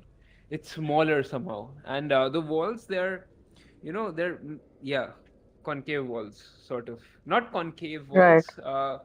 It's like, how do I explain this? It's like they're the chapel is getting smaller as you're walking in. Right. Sort Right. of. That's what it feels like. Spatial distortion, kind of. Chrissy And tries to remember she's a dwarf and she can't get claustrophobic from stone. She absolutely can't. Her mom would never let her hear the end of it. yeah. Yeah, well, Right. for you that might work. Zijarian has his, the sickly sweet face you saw before that sort of like for a while because of the effects of the alcohol and all had vanished. It's come back, Hmm. and this time Right. you don't even feel a jitter. Right now, right now his entire emotional thing has been cut off, and he's just laser focused, because he's not trying to let fear capture his mind right now. Like he's right now half driven insane just by entering the chapel because of because what the fuck? Why is it like this? He hates small spaces. Right. Can we hear our own breath? Can we hear anything at all? Oh, so no. Uh, Fuck. Only Chrissy is inside right now so far. Right, By only the way. Chrissy is inside. Yeah, you guys are right behind her though, and Chrissy, I'll describe what you see inside. Hmm. Right, there's stone pillars that run across the chapel, and Hmm. even they like it's like everything. It's like one of those perspective drawings where Right. Like an everything Escher. suddenly seems to be becoming smaller. Right. Everything inside looks too tight almost for a building this size. And as you enter inside, you see that the top, immediately your eyes go to the top of the chapel. You see it's just spanned with black vines, which seem to be oozing something. And they're pulsating slightly if you look very, very closely. Right. You notice the flame at the altar right in front of you. Right. It glows bright red, and Red. you notice right in front of the flame is this sort of pool of blood. Uh, you see, you see the blood is very similar to the color of Alger's blood when he had dropped in the battle behind you, before you. Right. And you see behind the altar, you see there's just a list of names. Sort of you like lot of like there's a lot of text written over there. It's Okay. like, On the wall, yeah, on like the wall engraved. behind, yes, engraved. Yeah, that's what you see. DM, Yes. did anything happen like visually to Chrissy when she took the first step inside? No, nothing at all. Is she, and we could still see her inside, right? Yeah, everything looks normal. You guys are right behind her, and then just 2 seconds later, you'll also be inside. I mean, And we that's can like in the time that Chrissy takes to adjust to this view, all of you would be right beside her. Does the do the blood like vines look natural, like it's from the overgrowth, or do What they is from look the overgrowth? like the vines and the vines that are noticed, which which are pulsating? Uh, you're not sure. That's you like you think that they pulsed. It's like you pictured them pulse inside your head. You're not quite sure. And by the time your mind sort of realizes what just happened, you're already inside, right next to Chrissy. And how large is it? How far away is the altar from me? Like, Uh, I know because time of is like space is weird here, but like, not very far. Looks like you could reach there, uh, very, very quickly. Like if you like, I mean, maybe 30, 40 feet away. Like, you're not sure, but yeah, approx. one question, DM? Yes. How do we smell the blood? Like you told us that there's like blood oozing from like near the altar. Do we smell it? Is there like a smell of blood, or is it just dust? Um, 1 second. 1 second. Sorry. I just ate something and got stuck in my mouth. 1 second. Ah, please say. Okay, I'm very sorry. No, I'm very sorry. Are you okay, DM? Okay, I'm fine. Con save. Yeah. No, I'm fine. Guys, also, if you guys have to get food, you can let me know. Uh, damn, that is crazy. I just okay. You just had a near death experience.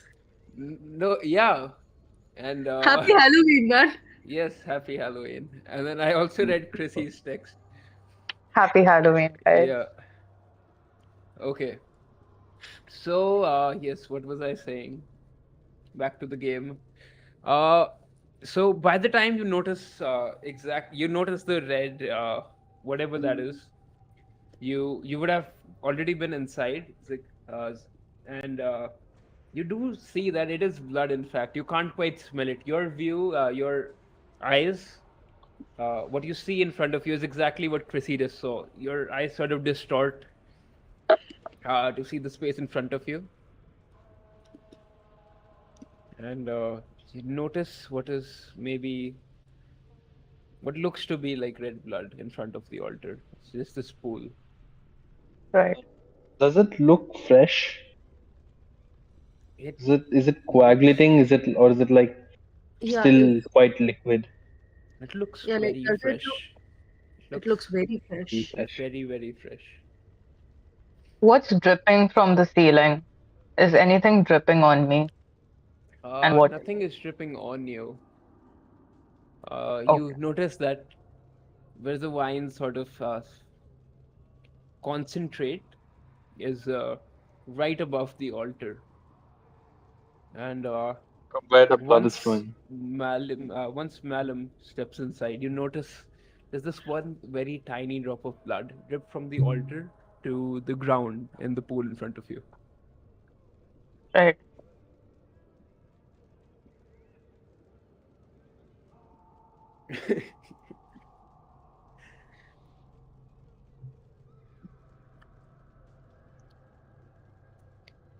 Well, thanks, Malum.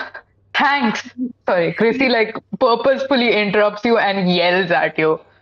Like, thanks, that's exactly what we need right now. Um, Um, Holy, are there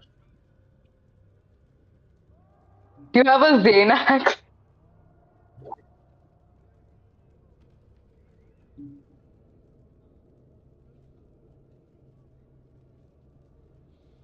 Our dead friend whose severed body we're carrying on our backs? That friend?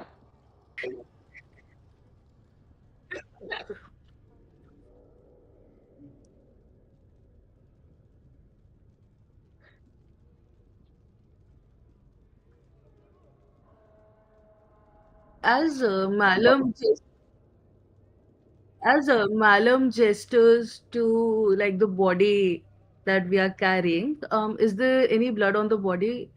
Probably, right? Uh, the, yes, it is. There is blood on the body. Yeah. It's very So bloody, very gory. Yeah. yeah, like Humdrick looks at the body and then looks at the blood at the altar and like mentally makes the connection, but thinks better of like mentioning the fact that it's like of the same color. blood is always And the same color? Wait, what? I didn't know yeah, blood had different colors. no, like Dwarf blood isn't red. It's not? My blood is sparkly. It has silver glitter in it. Yeah, that's because you had too much of it in your youth. Sorry, not your youth, in your older ages. Um, Hey, I'm 60, okay? That's like 20 for a dwarf. I'm young. sure. Have some yeah, more So, glitter. is there Anyway, anything else in this chapel, or is it just the yeah, I altar? was. And are there stairs going up? Can we see the Are there bell any tower? church Like, pews? Are there any church exactly. pews? Okay, one by one. Zig, yes, go ahead. Are there any church pews like somewhere like where I want to say, They are there, let's but say they're devotees can sit? yeah.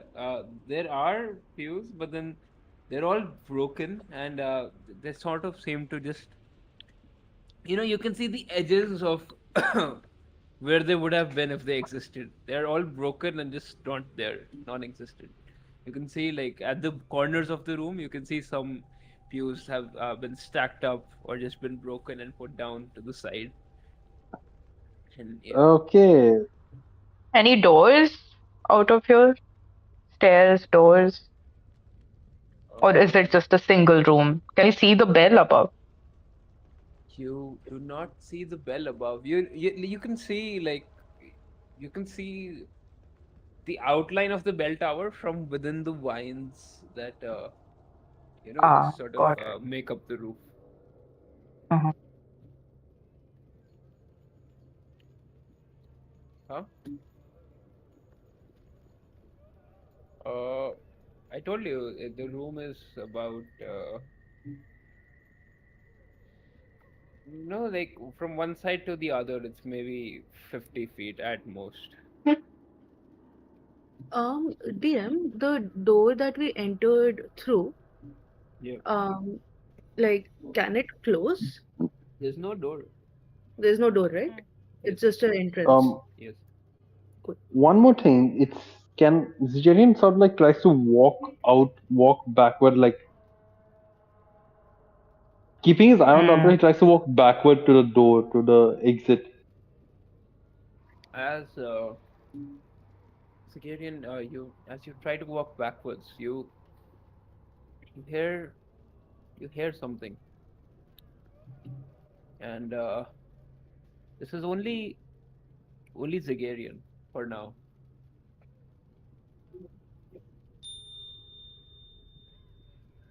And it doesn't stop.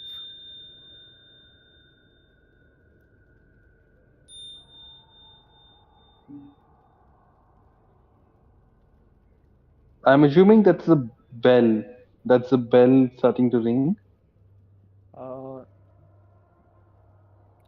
Zagarian hears this sound. Does it? I'm sorry, was that a bell ringing or just like high pitched? I don't know. Okay. Was he Mhm. was he able to Right. leave? He was trying to leave. Could he leave? I was trying to leave. Could I leave? uh, I think I'd brave the cold rather than this all of a sudden. Leave, as in you Right try now, to walk behind the threshold.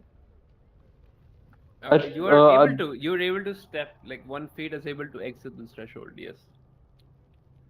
the other foot, like I completely step out for a second. So like while you're doing that, so are all of you just waiting and looking at Zagarian?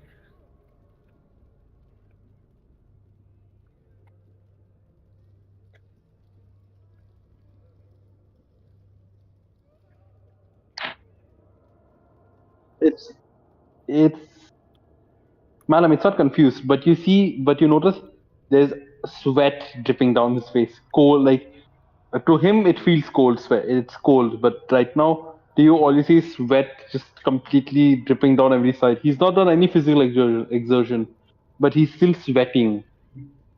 And you see, if you notice closely, you see any hair that is visible on his body is currently standing straight up.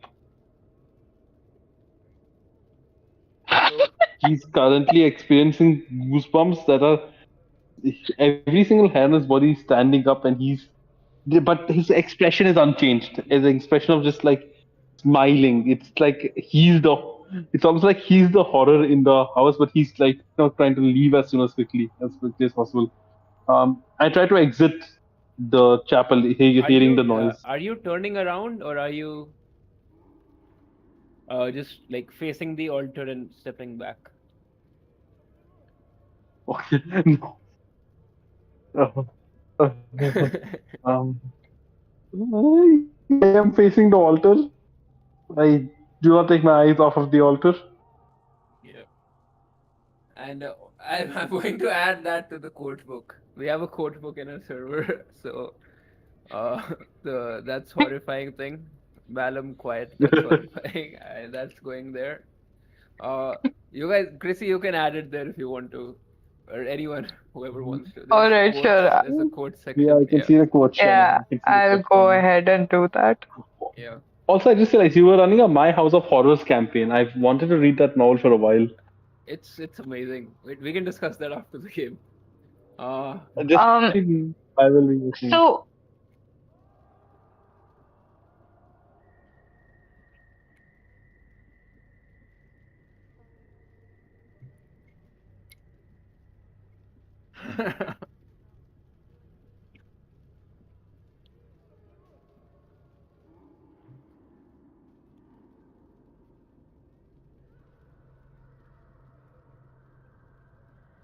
Direct magic just tells you magic is around. Just you can do detect magic. I don't.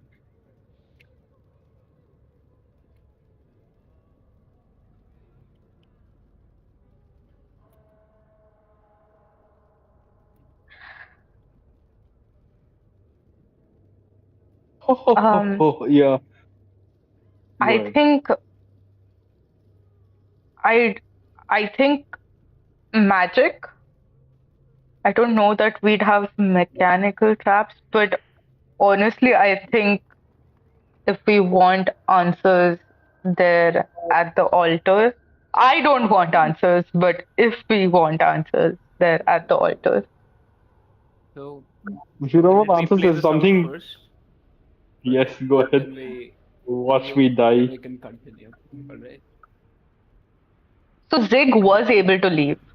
No, I'm going to tell you what happens now. All right. Oh Wait, no. just one thing. While all of this is going on, Humdrum is busy fetching a torch out of his pack. Okay. That's great. That's all he has done. He has just tried to look for a torch. He's trying to make Okay. light. Okay. I He's hate doing that it with noise, one dear. hand because Chrissy's got a death grip on his other hand. Like Chrissy is Hustling, not letting go of Humdrick's hand. and like just he's just like On our back. backs. Wait, one part is DM. on. Whose back is which part on? Yeah, I'm sorry.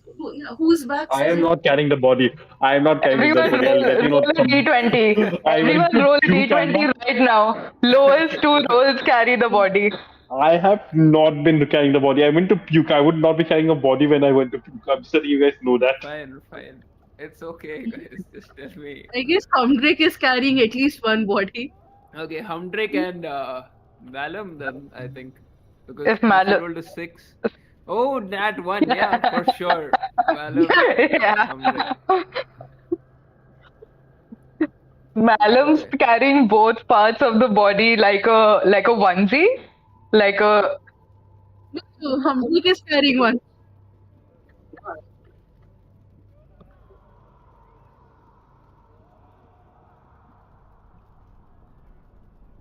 No, you could Yeah. have, like, so, see, even then you were able to move it. Yeah, yeah. You can both carry half of it. It's fine.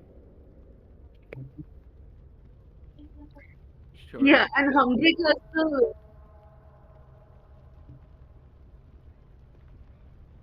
It's fine. All right, guys. Let me tell you the same, then we can move on. All right. great. So the air in the chapel thickens. All right. Uh, Malum, the spell detect magic sort of leaves your fingerprints like smoke almost, and instead of spreading outwards like it normally would, instead of making that circle on the floor, as it expands, the spell itself is swallowed. The church's walls seem to, I mean, the chapel's walls seem to get larger in your eyes, and this is only happening for Malum, by the way. Malum, you are absolutely overcome by this sense of dread, sense of horror, and as you look up, everything seems to be awake, and you are immediately overwhelmed with this feeling of one magic. You feel an absolutely absurd amount of necromancy. And give me a sanity check as well. Sanity check is see, normally for horror games I run a sanity meter, but for now we'll just do a wisdom d20 check. Oh. So if you lose this DC, I'll be taking control of your character for a bit. Like for the insane part, like for the sanity part. Wisdom check.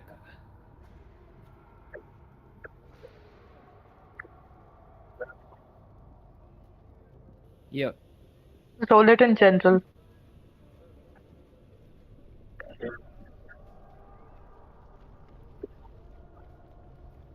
A 10.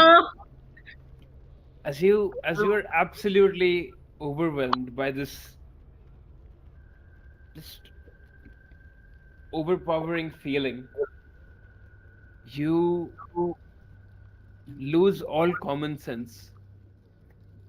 Your mind goes completely blank, and for some reason not for some reason, you just go, and you notice that Zig is behind you. He's trying to leave, and you look behind Zig, and you see the rain, but you visually see the rain, but what you feel is it's like the abyss. It's emptiness that you feel outside. Uh, you're already overwhelmed, you're already going crazy, and you immediately run and you hide behind one of the broken. What did we call them? Sorry, what's the seating called in a Fuse. chapel? You, Yeah, you you. immediately go and hide behind a broken pew, and that's Zig. That's exactly when you step out. You. Uh, Zig, your second feet steps back. Your body starts to exit the chapel, and as you exit, you expect to hear the sound of rain, but what you hear is you you hear nothing. It's the exact same as it was inside the chapel. You do you turn around? I, for Jarian is currently sweating buckets. Every single instinct in his body is warning him not to turn around. What The bell is there keeps anything getting I louder and sense? louder. The bell. Like this sound. It's you don't know if it's a bell. Um, hmm. What would Sijarian do? He closes his eyes and he steps towards the altar. You step back inside. I step back inside. I keep walking forward until I keep walking forward until I know I'm inside the chapel again. There is. So no, you I just didn't took hear the one rain. step outside. You just took one step behind the threshold. You were like on the staircase still. You can just take two steps forward and you'll be back inside. No, I close my eyes and I take just two steps forward and then I open my eyes. Am I inside the chapel? You close, so your body exits, and then you close your eyes and then you take two steps forwards. And go ahead, give me a luck check here because I am confused Oh, as to what is happening. So yeah, we'll do a luck check instead. watch me get a nat one, guys. Watch me get a nat one. Oh my god, Oh my damn, god. that is crazy. He just keeps calling it. You just keep praying to the dice maiden to That is step on your insane. throat. I think this requires a quote, guys. I think this requires a quote. You keep Okay, asking guys. the nice maiden to step on your throat. That is insane. Guys, I think this calls for a quote, guys, because this might be the last thing my character does. Zig, I'll I'll get back to your character, all right, in a bit. DM, can you just DM me what happened so that I can RP it out as Jarian would, how Jarian's mind might break as to what he might See, chance Zig, upon? I'll get back to it in just 1 second. I'll tell you what happens from the other player's perspective, all right? Okay. Uh, who's looking at Zig right now while this is happening? I think Chrissy would be looking at Zig. Yeah. So, you see, Malum has just gone to hide behind one of the thieves. Right. Thieves, So right? Chrissy turned around when Malum did See, that, and yes, she's you watching see, Zig move Zig out. has moved out. You see a stepped back, and you notice the darkness outside sort of swallow him as he keeps stepping back. He's inside the dark. What class are you? What race are you? I am a half elf. Not you, no, Chrissy. She's a Dwarf. dwarf. You have dark vision, but what you notice is this grayness outside. Dark vision doesn't let you see in color. So what you do notice is this very dark, like not completely black, but like a very dark shade of gray outside. Mm-hmm. And you notice Zagarian just completely gets swallowed inside it. And as Chris, soon as that happens, that's what happens. Chrissy reflexively casts see invisibility. It lets you see invisible creatures and into the ethereal plane. Okay. Oh. Oh no. Oh no. Like Chrissy's been turning it over, but she's not had the balls to do it. But when she sees Zig, like she was not going to do this, but when she sees Zig gets followed, like just reflexively, even without like any having any control, like a vial that she was holding in her hand, like her hand clenches and it breaks and it casts the invisibility on her.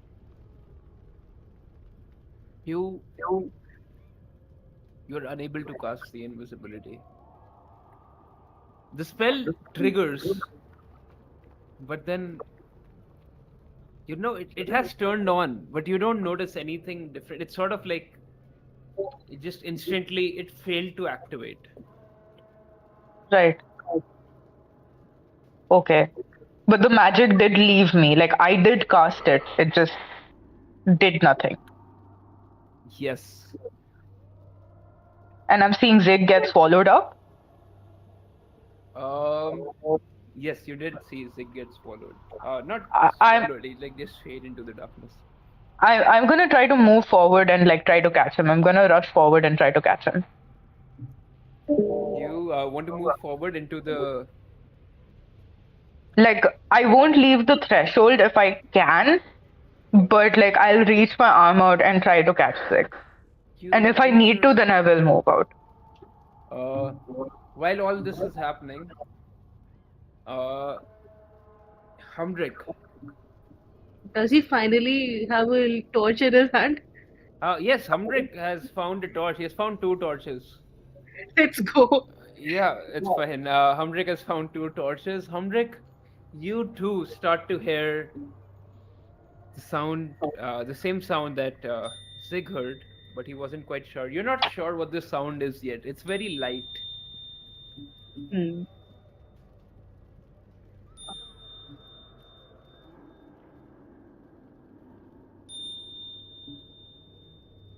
Okay. Humdrick like looks around and looks at like Humdrick lights the torches first. So he has 2 lit torches in his hand, and like tries to keep one near where Malum is hiding. Okay. And the And- bell sound is getting louder and louder constantly while this is happening. And then he starts to go up to the altar to examine it. You give Malum 1 light, 1 torch. And holding 1 torch, Humdrick starts walking up to the altar to examine it. Give me 1 minute, guys. Someone's on the door. I'll be back in a minute.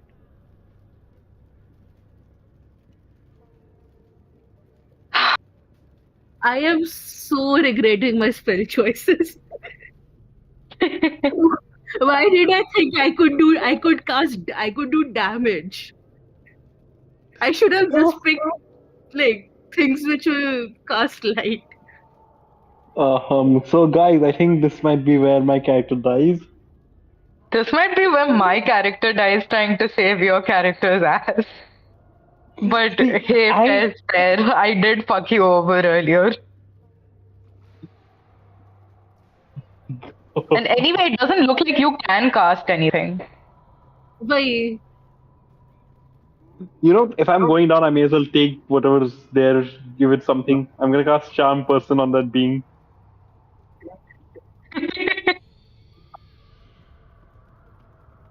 Oh, don't worry, I'm not gonna die. Dying is what's not gonna happen to me at this point. Yeah, dying's too easy. Dying is way too easy right now. Yeah.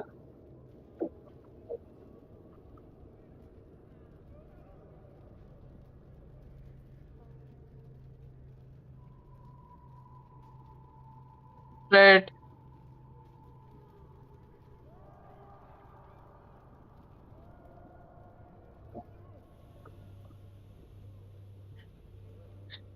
And you're hiding behind a pew. Why does it? Why does it What's sound the like end game here, guys? Like, are we going to get to sleep and get home? Like, मतलब क्या चल रहा है? क्या चल रहा I है? I don't think we're All we going home. wanted was a place I to don't think sleep. we're going home either. All we Algar wanted. has 2 children. Algar's raising 2 kids, single dad. Just so we're on the same page. I don't think Algar's going home from here. Guys, Algar might go home. Algar might get Possible. reanimated and go home as a zombie. Yeah, Algar's I got will. the best chance. Hey,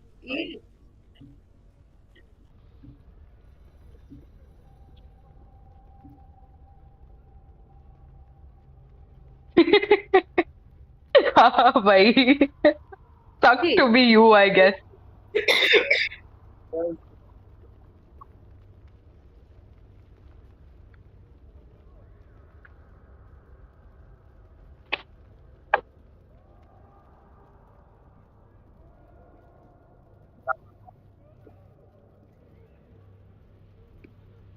all right, hey, at least there are two of Algor now.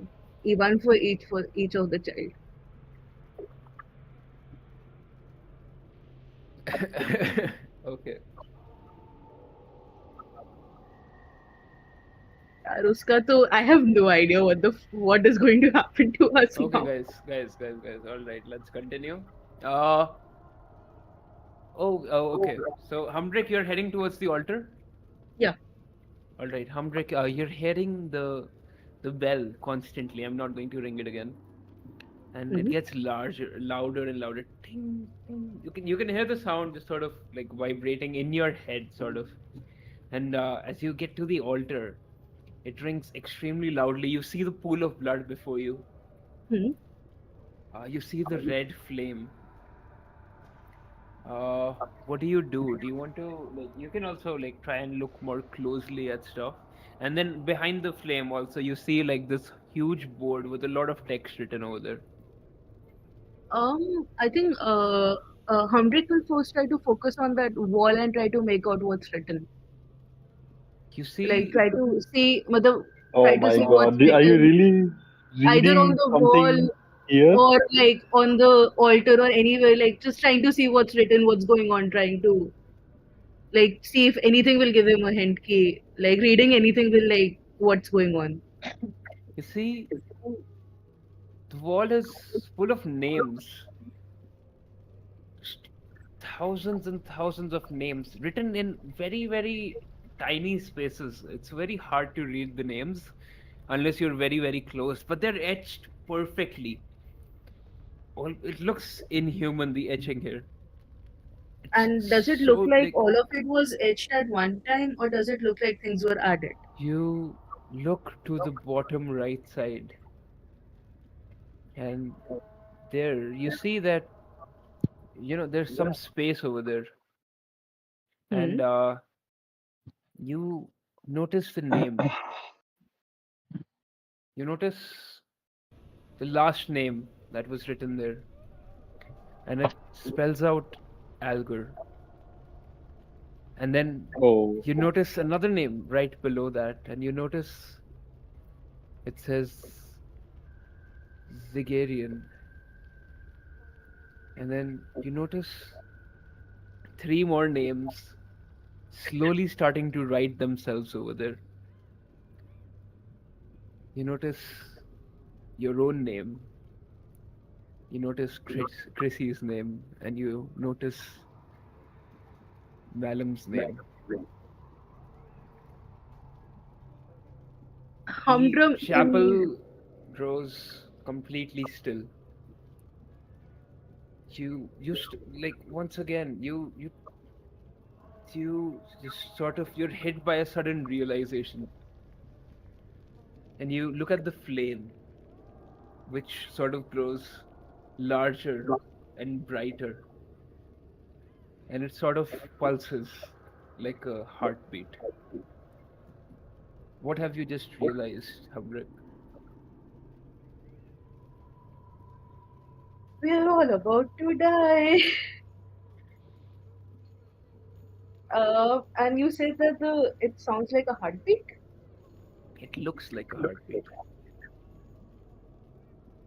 the flickering of the flames. Yes. That's when you also like this is the time when you hear Chrissy try to cast see invisibility, and you hear this sort of fizzle from where she cast the spell. You look back and like also I mean this is when you notice the Gadian has stepped out, and Malum seems to be hiding behind the thieves. That's when you Mhm. notice. No, you don't notice. Sorry. Never mind. Forget. I said the last thing. Yeah. No, you're not under possession.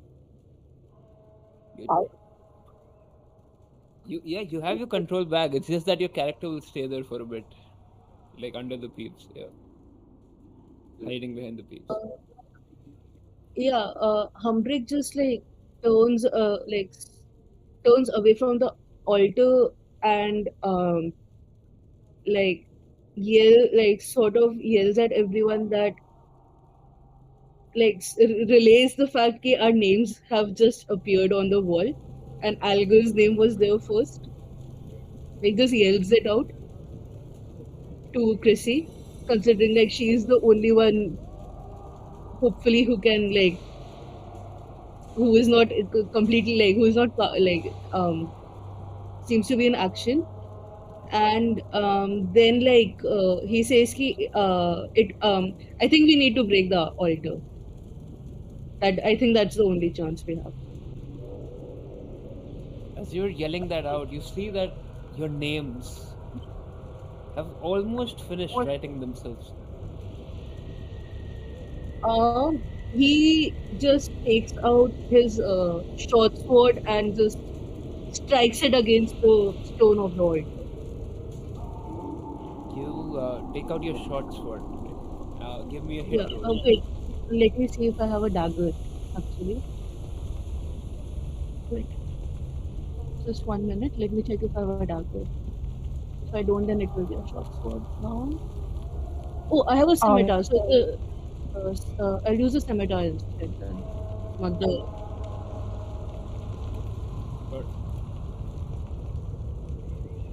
What was the attack roll case you got? Sorry, I completely forgot. What?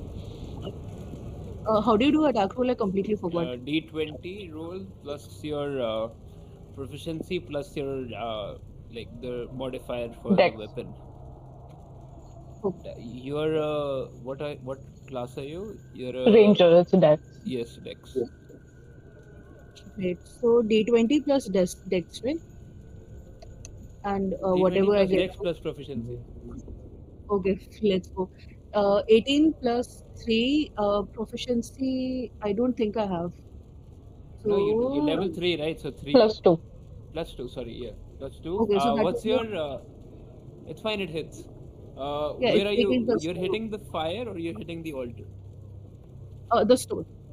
The stone. So you hit the stone and your dagger just bounces off. I mean, yeah, you do no damage whatsoever. It just bounces off. You feel like your dagger might have chipped a little bit. And Chrissy, while Yeah. you see Humdrick just trying to, you see Humdrick's dagger go down on the altar. What are you doing? So was I able to reach Zig? Like I had tried to reach out to him without leaving the threshold. Okay. So, Chrissy, your hand reaches out. Your hand reaches out of the chapel into the rain that you see in the distance. Sorry, what? Your hand reaches outside the threshold of the chapel. You see that there's rain still happening outside the chapel. The black, the grayish thing that happened when Zig stepped out, right? That was for an instant.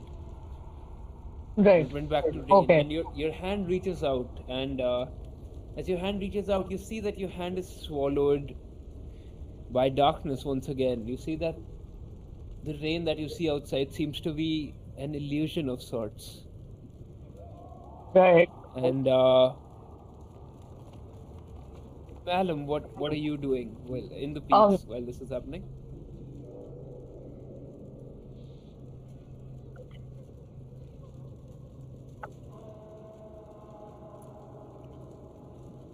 Yeah.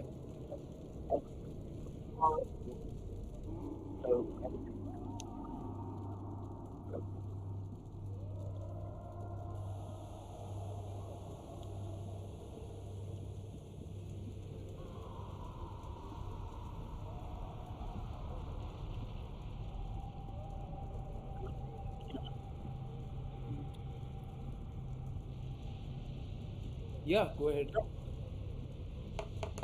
Yeah, It's a Hambrick is hit, just right?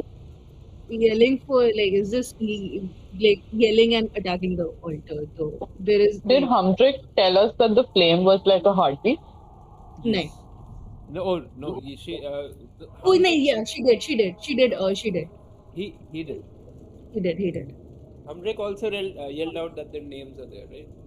Mhm.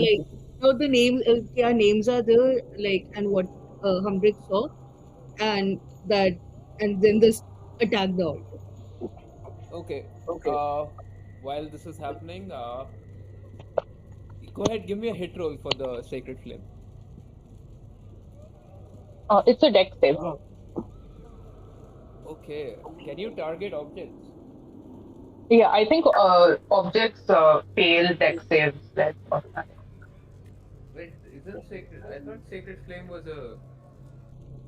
Okay, yeah, yeah. You can just directly. All right. Let's do this. Okay. 1 minute. No, no, no. 1 second.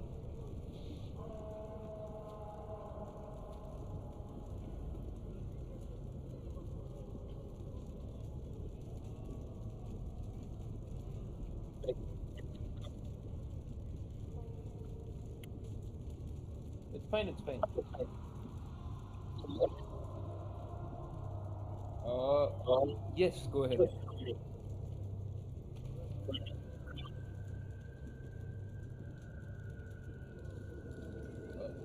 what? No, guidance only works on abilities.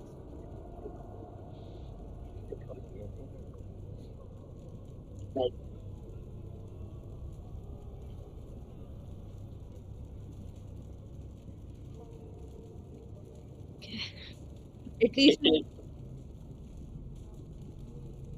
Okay. Um, Chrissy'd also like to cast the spell Painter. You're so wait. I'll tell you the events, like the order which Sure, these sure. events happen in. All right. So okay.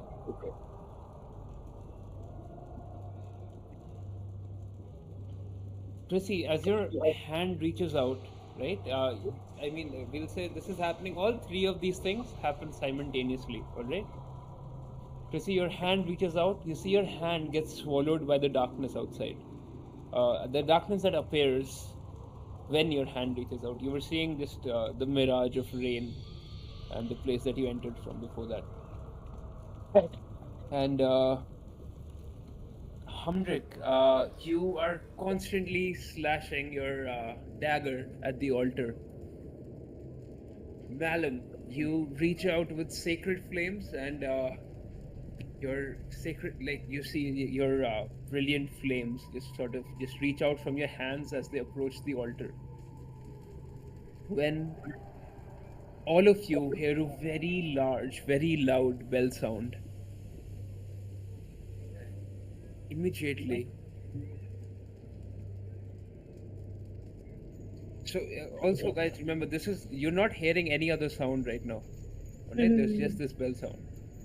You hear this very loud, very large bell sound. Immediately, all of you feel this very calming feeling. And let me just turn this music off. There's no silence. There's only silence here. I'll completely remove this as well. Chrissy, your Mhm. hand touches something. Okay. This it it feels warm. It feels human. You seem to have touched a human hand, which is also trying to grab onto yours. At the same time, Humdrick, your dagger, it lands once again on the altar. You see some sparks sort of come out of the steel of the dagger just hitting against the stone that the altar is made out of. And you feel once again, you too, you feel this warmth inside you, and your vision is blinded with light which comes from Malum's spell, which he has casted at the flame near the top of the altar. You see, Malum's spell sort of meets the flame, and there's just this white light that erupts behind you guys, or behind all three of you at the altar, at the part where the names were written. All four names, all four of your names are finished. The the wall has finished writing your names inside it. Your vision, all of your visions, black out.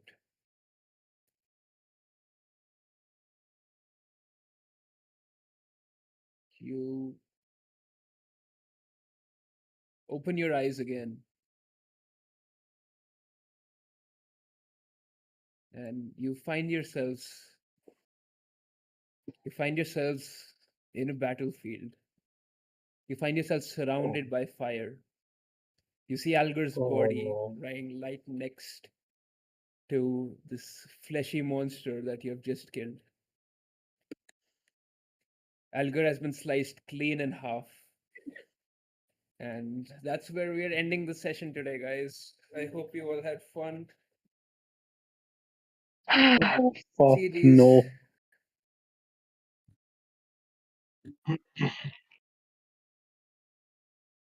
I don't know. DM, just Yes. one question. Did I see anything inside the? What? I I closed my eyes when I entered. Like when I tried to step back towards the. When you stepped back, immediately you find yourselves back at the fight. Uh, the Yes, all of you hand are that I immediately felt simultaneously. in the Yes. abyss, the hand that I felt, Yes. whose was it? I Can I don't make know. a perception check? How An would you know? intelligence check? How would I you don't know? know. I hold hands with my party members a lot. I know their distinctive calluses. I don't know. Just tell. Go ahead, give me a perception roll.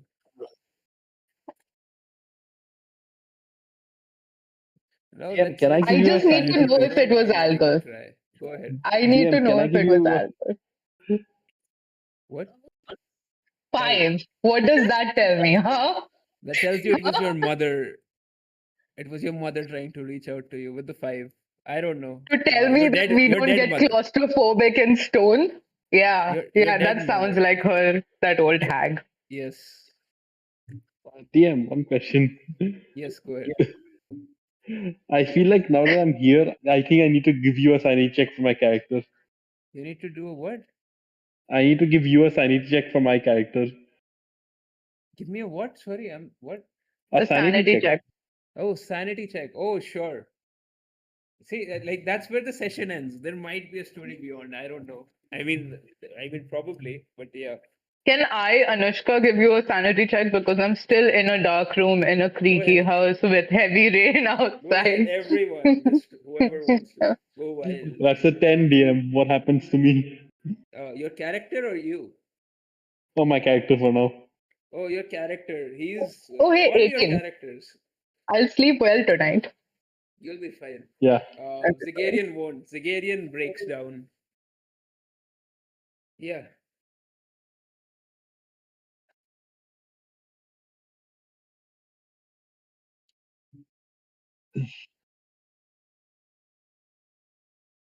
Yeah, DM, please. We There's need. no next session. This is it. It's a one shot, guys.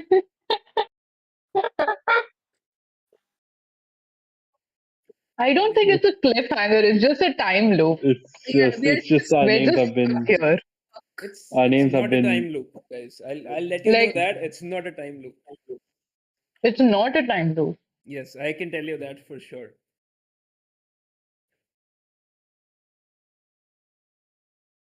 Algar. No, I somehow doubt Hmm. that. I somehow doubt that one. I also DM, Uh, is there a mechanical explanation for what just happened? Yes, everything is like everything was mechanically sound. There was no problem. Like, if that's what you're asking.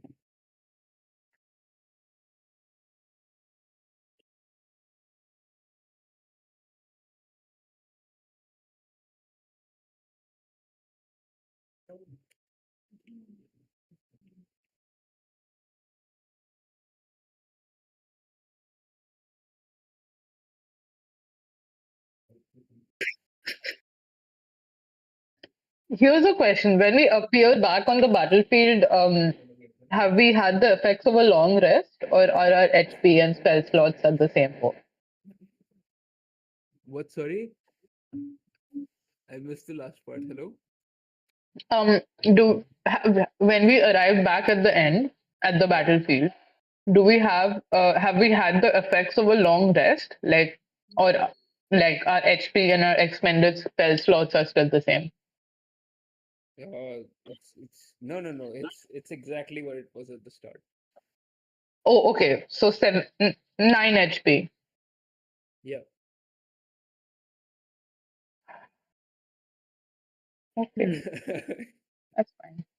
See, there's no next episode. I don't. And that was a This lot is of where it fun. ends. Amazing. Thank you. That was so good. was so good. Like, I was actually scared. I texted Same. Anushka at one point, dude, I'm scared. I'm DM, glad. I I'm have glad you one guys had question. fun. Yes, go DM, ahead. you clarified that it's not a time loop. That is not what's Yes, happening here. 100%. Yeah, And there is a mechanical explanation for everything that for happened. everything. Yes. I don't like that. Okay, mechanical from which source books? Because if we're going unearth arcana, then No, मैं all नहीं कर official. सकती इतना I research. mean, just basic SRD. You don't have to worry, guys. It's fine. You won't know. I mean, since we didn't reach those points, like we didn't do those specific things to understand what's going on. Exactly. Like, will we ever? I can't let it go. GG's, guys. So, like we should do a sequel on like Christmas, which is like super fun.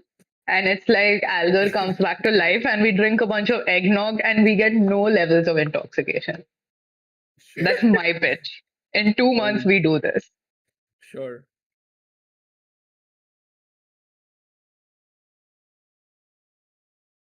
Yeah, and like we give DM, like gifts to Algar's little children. DM, one question. Yes. You say we wake up. I didn't say wake up. Like you open your eyes. I said We open your open our eyes. eyes. Do we I feel our think I didn't souls say in our that. bodies? I don't know. Like how would I don't see that's where it ended. No in character questions after that. So I don't know. Uh, How was it like? How was the DMing for you? Like, considering we barely scratched the surface of the mystery. It was good. I mean, I enjoyed it. I'm sorry, like I was very finicky with a lot of parts. Like it didn't flow as smoothly as I would have liked. I haven't been hosting a lot recently. That's all right. So I mean, I didn't notice any finickiness. I had a so lot I of mean fun. there were parts where I felt sort of like I was getting like it wasn't like I was getting held up for like a few seconds or so. I don't really like that. I like a very fluid session. Mhm. Yeah.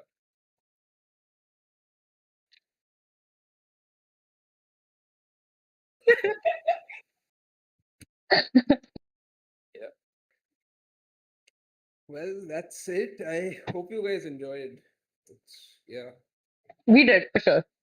That was very Yeah, I had a lot of fun. I'm gonna, plus plus plus. Thank you. Also, dear, if you mean, post if- any more horror one shots, or like if you host anything to do with horror, just let me know. I love this Hey, kind of like I atmosphere. mostly run horror. Let's go. Like That is great. most of the stuff I run is horror.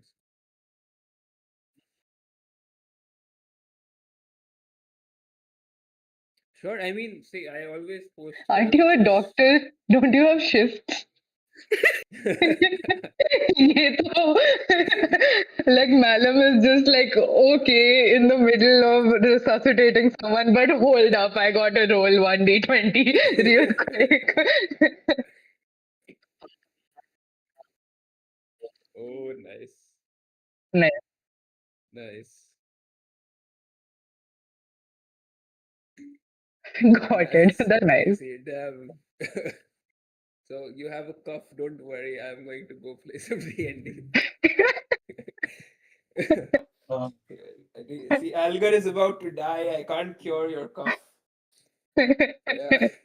Are you sliced in half from a hill giant's bludgeoning blow? No, right? Sit down, sis. Yeah.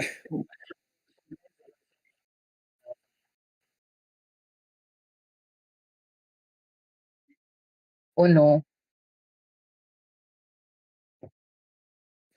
Yeah. Hope you get Yeah. well soon.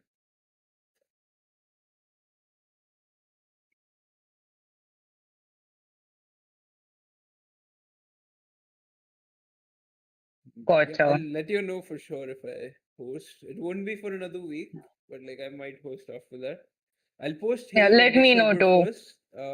Yeah, you can just check here. There's a lot of people here. It's mostly a D&D server. It's become inactive because like I used to run most of the games, but then I don't play too much anymore.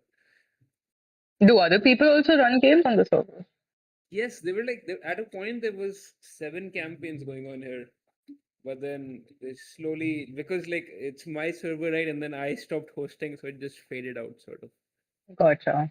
Yeah. So, but I do plan to start again. No campaigns because that's a very big commitment, but like shorter, maybe 2-3 session long games or something. Mm-hmm.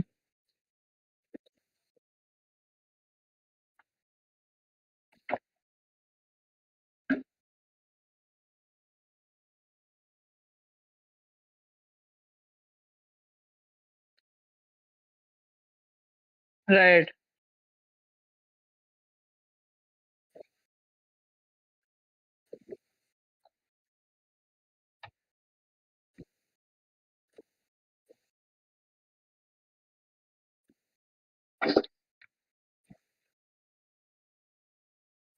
Right. We play a lot of other games too here. We play Honey Heist, Reese's. Oh, nice. We also Heist is play so good. It's so cute. Reese's. Reese's is amazing. I've never played it. Reese's is Check it out. great. It's like a 1 hour long TTRPG. It's amazing. Yeah. Cool. Like you can genuinely finish a session in 1 hour, which is like impossible with any other system. Right. Yeah. Yeah. We have the art channel. Honestly, I mean, props on finishing up in like 3.5 hours. That's wild. Yeah, very, genuinely, very that is- specific. Like all but, the like, one shots I've like ever run have turned into 2 shots, like without fail, Wait, minimum. oh wait, specific with timing. Was it like also timing issue for this one? Never mind, I'm not asking that. what, From my like, curiosity. yeah, you won't know anything else about the game. Yeah, That's just fair enough. how I operate. Unless we go to the No, no. DM's house, hold a gun to his head. That No, I that thought that would is help. in real life. So no, like the only way you would know what has happened would be if I run a campaign in Plalenthra, the original setting for this, and then you try to figure out what happened. Right. No, it's fine for me. See, Yeah. this is not the first time that something like this has happened with me. Like at least for my D&D games where I couldn't solve a mystery, Yeah. Right. and yeah, No, it's better to He leave it was just unsolved. like, I Actually, know this trauma, I'll deal with it. No, what I mean no, is the like last. uh, Like most of my games, like not most, like so all the games I ran with this Palanthra setting at least, they were all since they were in the same world, we had like stuff in different games which like sort of went across the games. Yeah, so like a I know a party in DM who runs. Colmar. Yeah, go ahead. Sorry. I don't know a DM who runs very similar to that. He's PM if Voice you know cut off. him. Sorry. Yeah. Who runs what? Who I know a DM who runs very similar to this. He's got like one single universe and he runs all the games within that, and everything affects each other. Yeah. No, I don't really like do it too in depth. Like I don't. So if I sometimes feel like a party might find something about some other party. So what Mhm. happened like originally was I was running 3 campaigns in Palanthra in this server itself. So they were all doing things that sort of affected the other parties, like on a larger scale. So there were Mhm. discussions here. I remember like every Friday or Saturday, I didn't decide this, all right? The players Hmm. could Hmm. say they made up a time on every Friday and Saturday they would sit and discuss notes on what's happening across the world.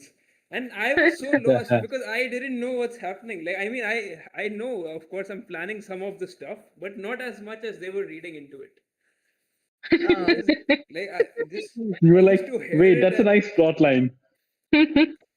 Write that down. Write that down. Write it down, write it down. That's a nice plot line. I didn't think of that. what?